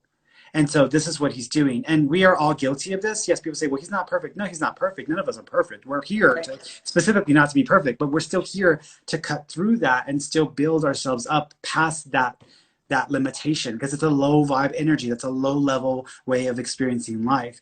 And so we're here to grow in that. And I think people do not understand that there are different ways to figure out if someone is lying to you or not. Just hearing their words and seeing their action is not the only way. There are layers of spiritual ability that we possess that can help us get through this. And so when you've got the masters all saying, when you look at all the people who do have integrity, when you look at all the masters, the spiritual people who are also saying the same thing, pay attention, because they're all picking up on the same exact energy and the same exact experience, form of experience in that. And that says something. That says something. Yeah. What did you write about that one? Oh, go ahead. Oh, well, I was just going to say, he makes me feel cringy. And I mean, that's been from the beginning. But last night I was done. You know, I'm just done with it, because I'm like we talked about, I feel like now at this point, the ball's rolling. Yeah. And the thing has gone off the rails. And I don't know. I don't know who's going to get in front of it. It ain't going to be me. Yeah. But I said about number 38, open that third eye chakra to perceive the truth of life. A lot of us humans are blocked at present, and there's no way you can see this reality and not have some tugs, like synchronicities. Mm-hmm. If you are aware, you would see them. But like we already talked about in this, people have a blocked third eye chakra, or they're not using their spiritual eye. And that's why they're like, well, there's nothing wrong with what he said. Like, he said, sure, he would, but what should he call him? You should say white supremacists. That is it. And if you didn't say it, then you're wrong. So it's like being able to see what's righteous and what's not. Yeah. Period. Well, you have to think. And by the way, Top Dog. Hey, Top Dog. So we are on chapter. Well, so we're on what? Is it we're one still or in is it just chapter called one? the Yeah, we're principles? still in chapter 1, page 28. But we're reading the expanded version of A Course in Miracles. So we're reading the one where it's the what is it? Which the title? It's the full title is This one is notes. Complete and annotated edition. It's purple. Yeah, it's purple. So it's not the typical blue one that most people are. This one's like maybe 30% thicker or 50% thicker, but it's a big book. And but yeah, we're still on chapter 1. We're on page 28 of that one. There are different levels of divisiveness. There's different levels of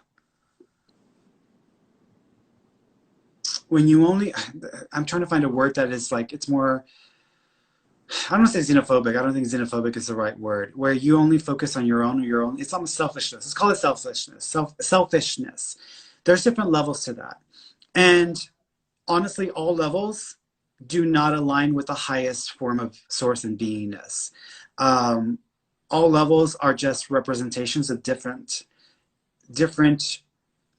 markers for someone's own growth and so narcissistic maybe someone's growth, or for me, like when I think of myself, because I'm not devoid of this. I'm a human being. I possess these same levels as well. I believe that we should be focusing on building up the infrastructure of our country, building up the essential basic needs of the people who live in this country. I believe we should be helping ourselves. I don't believe we should be giving money to all of these other countries to maintain stability around the world. I get the mindset. I'm more focused on let's just help ourselves first, because we need to get ourselves going. Like if we're in a house and the house is burning, the house is on fire, half the people are sick in the back throwing up, maybe we need to stop and look at what we're doing here and fix all of these things before I go over to my neighbor's house and offer to help them out. At the same time, we're all still human in the same neighborhood. We're all part of a community. We are all part of a planet of beings, but we don't operate that way. And so for me, when I think of myself only wanting to help ourselves out right now to get us to a place where we can be stable, and stable is the key word, it's still a selfish desire. It's still a selfish choice, because I'm not acknowledging the pain of the world and all of the suffering that others are doing as well. And maybe we can get to a stability, to the halfway point of stability. We shouldn't stop trying to help other people. So that's a higher spiritual principle. But from a practical approach, I'm more like, but we need to get our house in order, because our house is not in order at all. And we got the kid in the background, spouting off. He's going off and talking all this shit. And mama hasn't come and given him a slap because mama's not there. She's gone. And so at this point, it's just, is us dealing with our own sibling trying to get things, right. And so that's where we're at. But there's levels of selfishness. And so for him, it's still a level of selfishness. There's no, and this people are going to think I'm crazy. There's no difference between his mindset in that way, where he only wants to serve the white man or the people who are his base, who are supporting him, who happen to be a lot of whites. That's okay. Who happen to be a lot of white supremacists, or happen to be a lot of people who are very comfortable with the divisions, who are very comfortable with having to take lives and kill to have a sense of purity in their own land, because they consider it their land, even though it's not. So that's a level, that is still a level of selfishness, and that is no different than my level of selfishness of wanting to only take care of America for right now, take care of our people and our country, because it's still separating ourselves from others. So it is a level of selfishness as well, but it isn't necessarily coming from a place of love. It's coming from a place of fear and wanting to, instead of wanting to repair and to heal, it's more about wanting to dominate and reduce the impact on you. And that's where that's coming from. And there's two different models of operating there.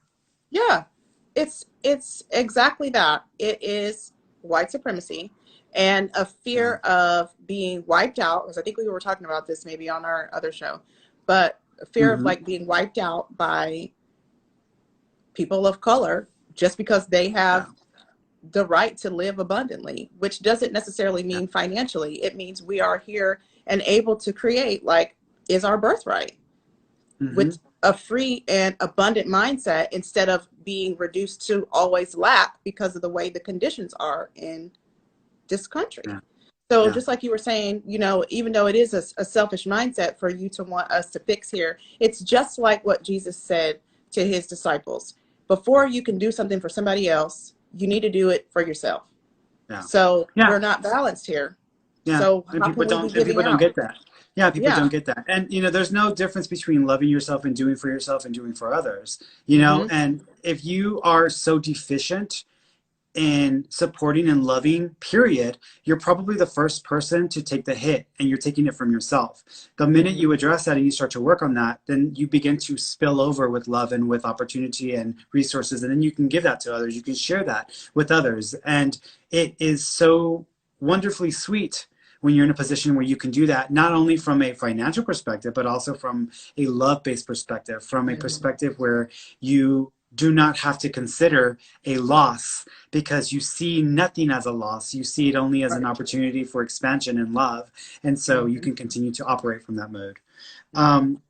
What I wrote down for that one was, the spiritual eye is not only the psychic eye, but the use or ability of use of the psychic perceptions integrated with source awareness and spiritual life wisdom.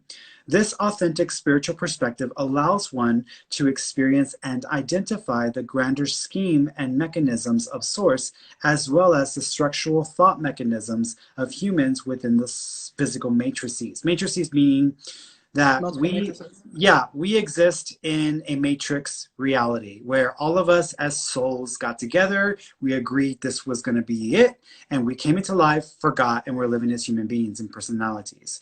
But then you have people who are in extreme mindsets that organize or coordinate with their own kind, who are associating with the same kind of mindset, and they begin to produce a new reality within the reality. So it's a matrix within a matrix.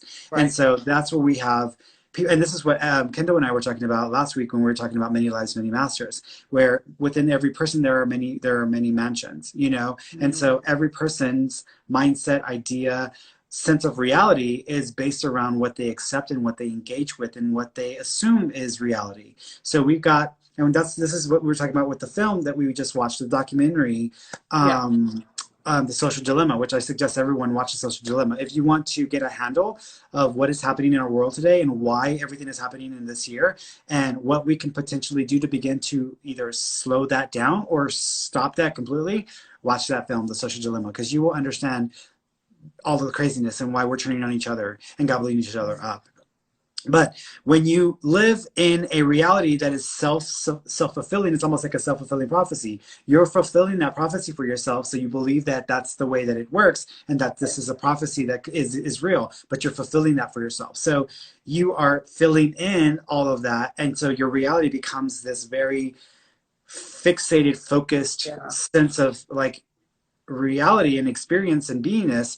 And so you're looking for anyone else that can get it and say, I don't understand why all those people, all the left can't understand that. All these people on the progressive side, all these Democrats, why don't they understand this, that there's tunnels of pedophilia underneath the entire United States, that we have everybody who works at Domino's, that they're part of the pedophile ring, that the name, cheese pizza or I want a pepperoni pizza means you're a pedophile. Like, why doesn't everyone see this? Well, because you've been conditioning yourself to believe this to be the only reasonable answer to your question, but you didn't stop to think, am I right?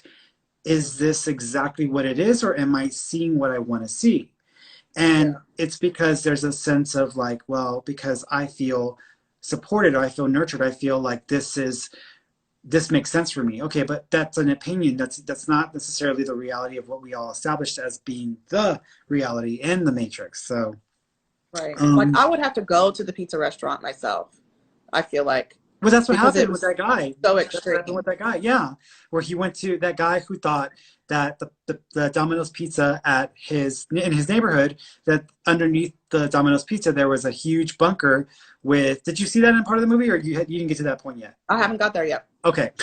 There's part of the social dilemma where it's this guy where people were talking about pedophile rings at all the Domino's, and they use Domino's, and this is why Hillary Clinton and Barack Obama used Domino's pizza or pizza as a code word for this pedophile ring, right? So this guy was like feeding his idea and his belief around this, and he truly believed that if you go to a Domino's pizza today, there's a hidden bunker that is connected to a tunnel system that basically moves kids around, and there's this massive underground pedophile ring, and that this is a staging place for moving people around in human trafficking. Now, I'm not saying human trafficking doesn't exist. It 100% exists, and there are real people out there fighting and trying to make this better. But he believed that this is how this was happening. And so he went to this Domino's Pizza with a gun. He shot the people who worked there, thinking that they were like staged employees of this pedophile ring, and he went looking for this like hole in the ground where all these kids were at. He didn't find that. Of course, officers came out, and there's they have their camera on, and they're all like, why did you go in there? Why did you shoot? He's like, I wanted to check everything, make sure everything was all right, make sure everything was fine. And they're like, what are you looking for? He's like, I'm looking for the basement. I'm looking for the kids. I'm looking for the pedophiles and what they're doing to the kids. And he's like, the officer was like, what is he talking about? Like, one of the officers was so confused. He's like, what is he talking about? And the other officer said, he's talking about pizza, like pepperoni pizza or Pizza Hut, Pizzagate. It's called Pizzagate. Yeah, That's what it's based on, Pizzagate. And so he's like, he's talking about Pizzagate, man. He's talking about Pizzagate, man. And so they knew that this was an issue because they probably had been told there's a bunch of crazy people around thinking that there's this whole Pizzagate thing going on. And so that's the situation. So this guy truly believed that this was, and he probably didn't even accept, because he didn't find it and there wasn't anything there. He didn't accept that didn't exist. In fact, he probably believes that they were just really good at hiding this, and that he couldn't find it. He didn't find it. That's what he probably is still thinking to this day, because there's enough people in the world still spouting this out there, still putting this out there as if it is the reality, even though it could have just been one crazy person saying one thing, and it led to all these. And it's a rabbit hole. You go down the rabbit hole and you get all caught up in like the delusion that this is the reality. It's just like with the world being flat. You get caught up in the delusion that this is reality. And we're going to talk about this.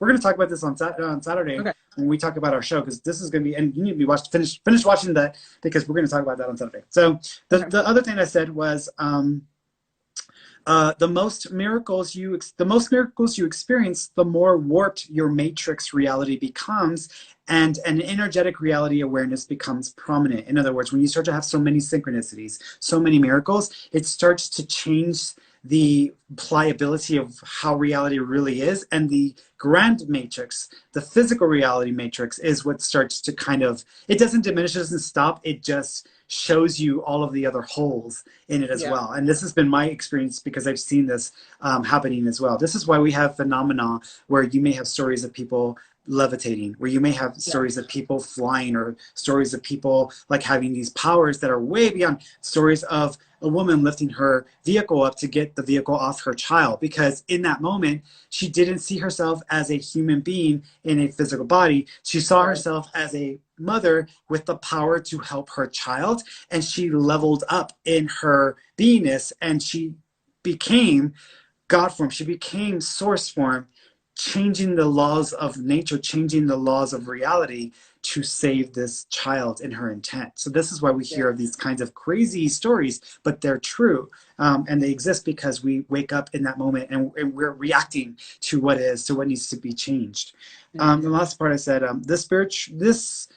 the physical reality matrix is not able to provide the experience of being whole or of completeness. It can only provide a path to understand and awaken you to the reality that you are complete. All is available to you. Your perspective or acceptance of matrix reality prevents you from producing completeness in source form. When you realize that all is available and accept this as authentic reality, drive and ambition no longer serve as methods of alignment. It's interesting. Someone commented here. She had posted. She says, "Yeah, but I'm not." It says, it was a really good comment too that I kind of wanted to highlight, because she commented. I was like, "Oh yeah, she's making a point here, and I can address this." It's some way. Where is it at? She says, "I don't need things. I need love and happiness." And here's the thing: most of us believe that we have to do something physical. We have to achieve something in this reality to have love or happiness. Like, I can't just be happy. I have to do something to be happy. I can't just experience love. I have to do something to experience love. And then we add on love of relationship, love of this, love of that. But these are realities. These are experiences that are available to us without anything needing to be done, because it doesn't exist as something to be gained in this world. It just exists. We are just conditioned to not see it in this world. And that's the difference in what we talk about with this awakening. You awaken to the reality that is, not to this reality of idea, or awaken to an idea. Absolutely. You want to read the next one? Sure. Number 39. The miracle dissolves error because the spiritual eye Oh, actually, you know what's funny? I totally just skipped what I was. You know what? Stop for a second, because I literally started reading 39. So that was actually part of 39, which is what I just read. I thought so. What I was trying to read, which was the last comment, which is this spiritually supported intuition allows one to perceive the variations of reality within the reality of humans, the matrices within the matrix, to experience the authentic reality from source mind in comparison with the constructed reality of the ego mind. Okay, so that was in relation to the last one. Now let's go into this one, because I totally jumped ahead. So go ahead. Okay. Go on. The miracle dissolves error because the spiritual eye identifies error as false or unreal. This is the same as saying that by seeing light, darkness automatically disappears. The note says, darkness is a lack of light. It does not have unique properties of its own. It is an example of the scarcity fallacy, from which only error can proceed. Truth is always abundant. Scarcity leads to overeating and other false drives. Abundance eliminates these. Those who perceive and acknowledge that they have everything have no need for driven behavior of any kind. Yeah. What do you gain from that, or what do you garner from that? So I say like a mindset change or vibrational adjustment, or moving up the vibrational scale will deliver you from many physical vices. For me, drinking too much. For some people, like using MJ, I don't want to say marijuana. Mary Jane. Yeah. Mary Jane. Yeah. Or doing drugs to motivate you, or like caffeine pills or things like that to get going, or using things like that to cover your pain. They become unnecessary once you start to align with your higher self, which comes as a result of many miracles and then introspection. what I wrote down was by experiencing the miracle, synchronicity, and alignment, which is what we refer to as miracles, it's an opportunity to shift awareness away from the established collective agreement reality of the human matrix and sense the awareness of the true reality. The most miracles you experience, the more warped, and this is where I already repeated myself because I already read this in the last one. Here's my experience of this, because this is something that I've definitely experienced a lot more of. And I think I talked about the story before, but last year I felt like I got to a pinnacle place in my life where I essentially felt like I had achieved all of the desires that I had, all of the list of things I wanted to achieve by a certain age, have, experience, etc. I wanted to have a nice home. I wanted to have beautiful, gorgeous mountain views. I wanted to have sustainable form of income. I didn't want to have to worry or think about money. I wanted to be debt free. I wanted to be a professional psychic medium, an established psychic medium with a good reputation. All of these things that I wanted to experience. A decent partnership with someone that I trust, or someone that I have a lot of love for. So I wanted all these things, and I felt like last year, the summertime, I got to the epitome. I got to a point where that's where I was. That's what I was, and it was when that happened that, on a physical level, on a matrix level, I changed the matrix. I did what I was supposed to do to kind of align the matrix to me. But then there was that was all I ever wanted to do. And then when you start reading into law of attraction, or start reading into manifestation, or trying to create the future of your dreams, we're just hustling, trying to move as quickly as possible, trying to do as much as possible, because we feel like that's got to be the norm. That's got to be the thing that happens consistently all the time. If you don't maintain that or have that consistently, you're going to not be happy. You're not going to experience life to the fullest, and you will lose any benefits or any accomplishments you have. But I experienced that last year, and after that, all of my drive, all of my ambition, anything else that I wanted to experience in my life, even though I still have things I would like to do, there's not this overwhelming sense of push to do it. There's not this overwhelming drive and ambition, I'm going to crush anybody who's in my way.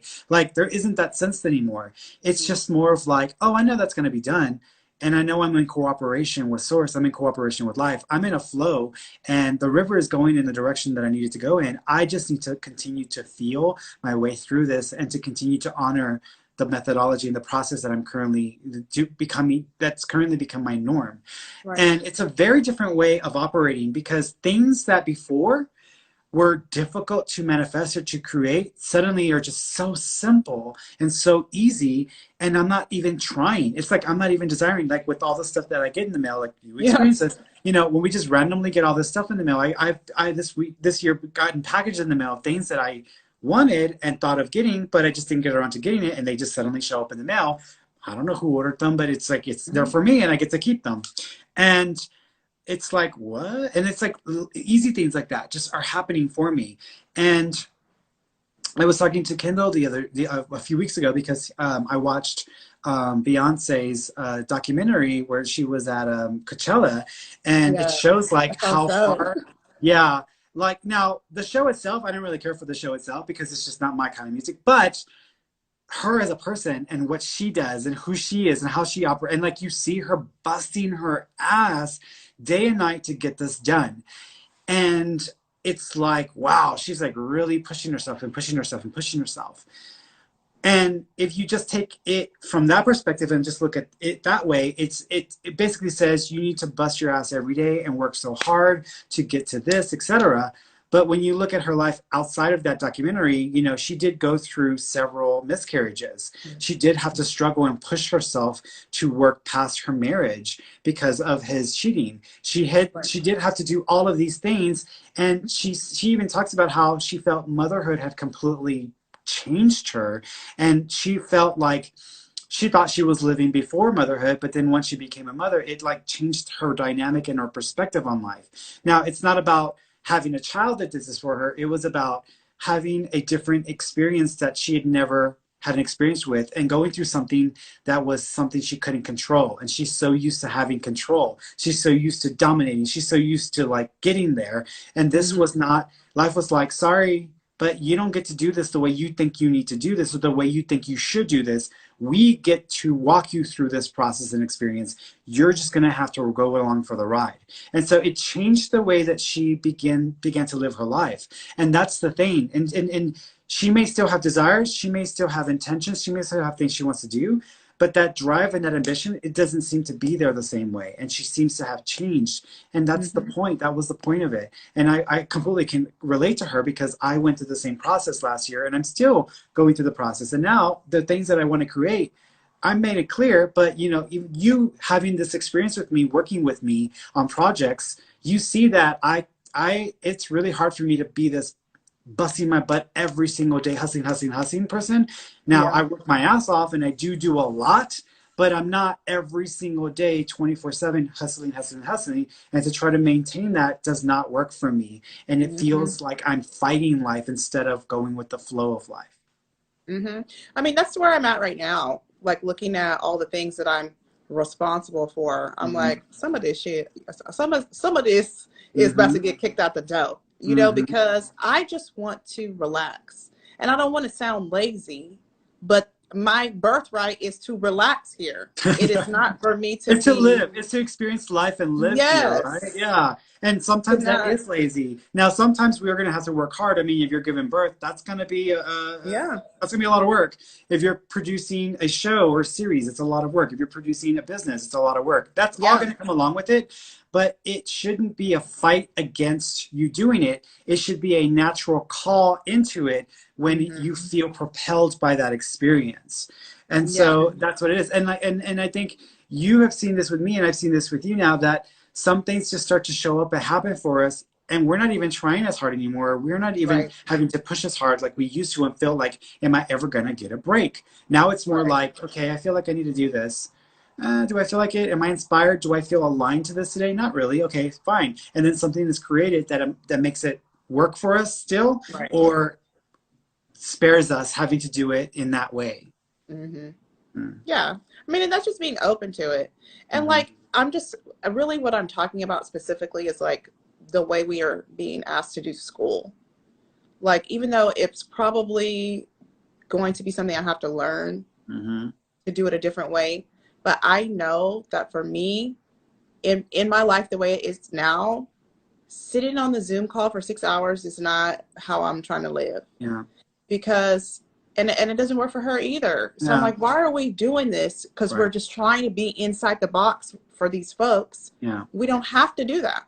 Yeah. We could really do something else. So it's like, if that would make everything easier for us and allow us to enjoy each other, to learn some new things together, and to really figure out how her brain works, then why don't we try to do that? Why do we have to feel like, well, society says we should do public school? Yeah.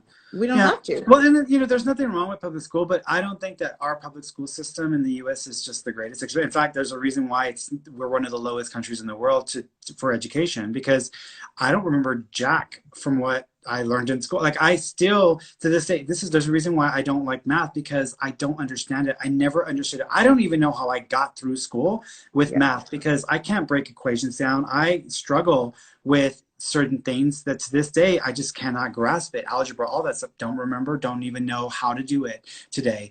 And so I think instead of trying to teach everyone, I get that everyone needs to know basic skills and basic ways of like functioning in this world.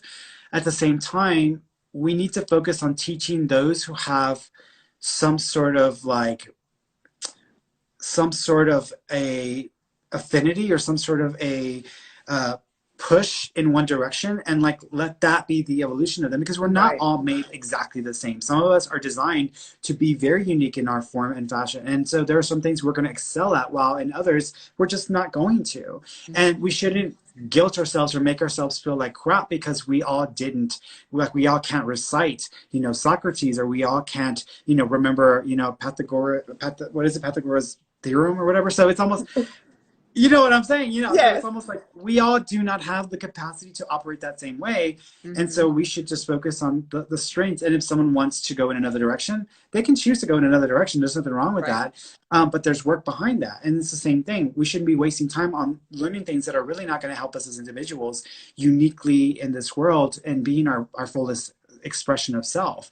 I do think, and it's funny because Top Dog made a comment, like there are a lot of great teachers out there, but not supported. And these kids sometimes don't make it easy. I don't think that the teachers are the problem. There are crappy, just like police officers, there are great police officers. Right. There are a lot of crappy ones out there who are not really the right, they're not trained. I just wanted to jump on here real quick just to finish my thought because I totally lost track of time and I didn't realize that the timer was coming on and we were pretty much running out of time, but I just wanted to get on here to finish my thought.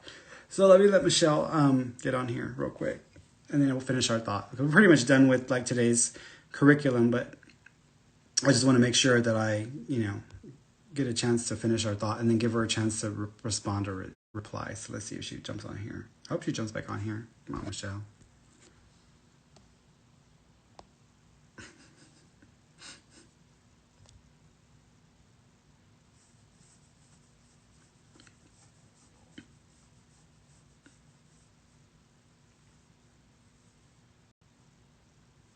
Hey, Lolly Lola. She's saying, hi, Ferny. I just wanted to tell you that my mother worked for Antoine's for 40 years, and I just felt that came through. It very well could have been. It very well could have been her popping in there and trying to get like a piece out there, or just to say hello and that she was present, because that was a very specific piece of information. So it's very possible that she was just trying to shout out and say hi. Where's Michelle? Come on, Michelle.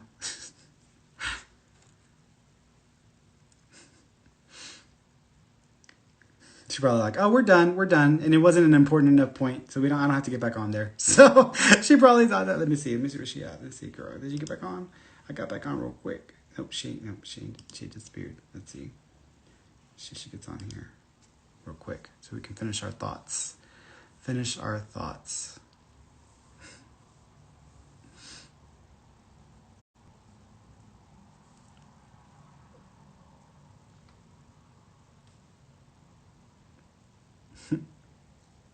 Come on, baby girl. Where's she at?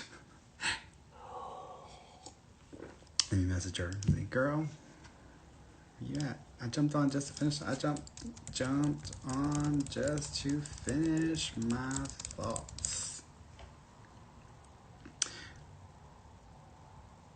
Let's see if she'll jump back on.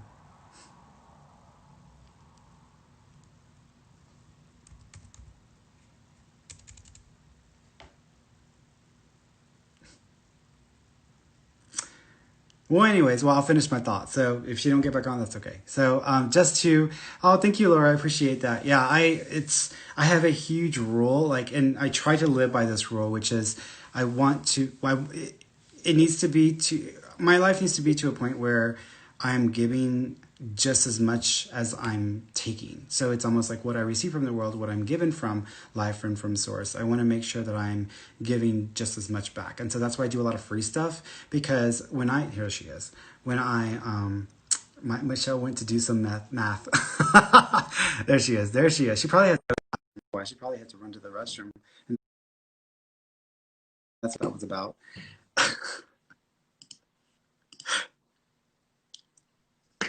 I was about to go be a mama, but I was like, wait a minute.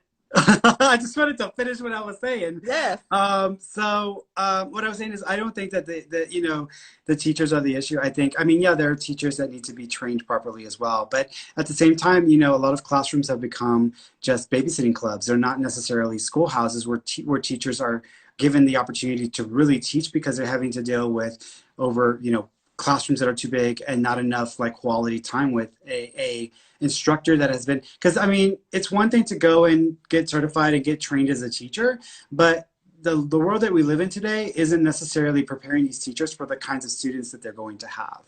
And so I think that that's part of the issue. And I think also we just focus on curriculum that doesn't serve the student. Mm-hmm. And I think that we aren't assessed properly as young people, because my brain, I literally would take my spiritual books and read in class, and I would read all of my books because I was bored. I didn't have anything else to do.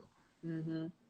And I'll say this, being in the class, because Michaela doesn't work independently, so I'm in second grade, and I listen to the kids, and you can tell which ones of them are super bright, mm-hmm. and which ones are a little bit behind. So mm-hmm. I'm like, they need to break them up in the classes and of where they're at. And I know that's probably not what they do because they don't want people to feel different, but they need to be with who they're going to vibe with.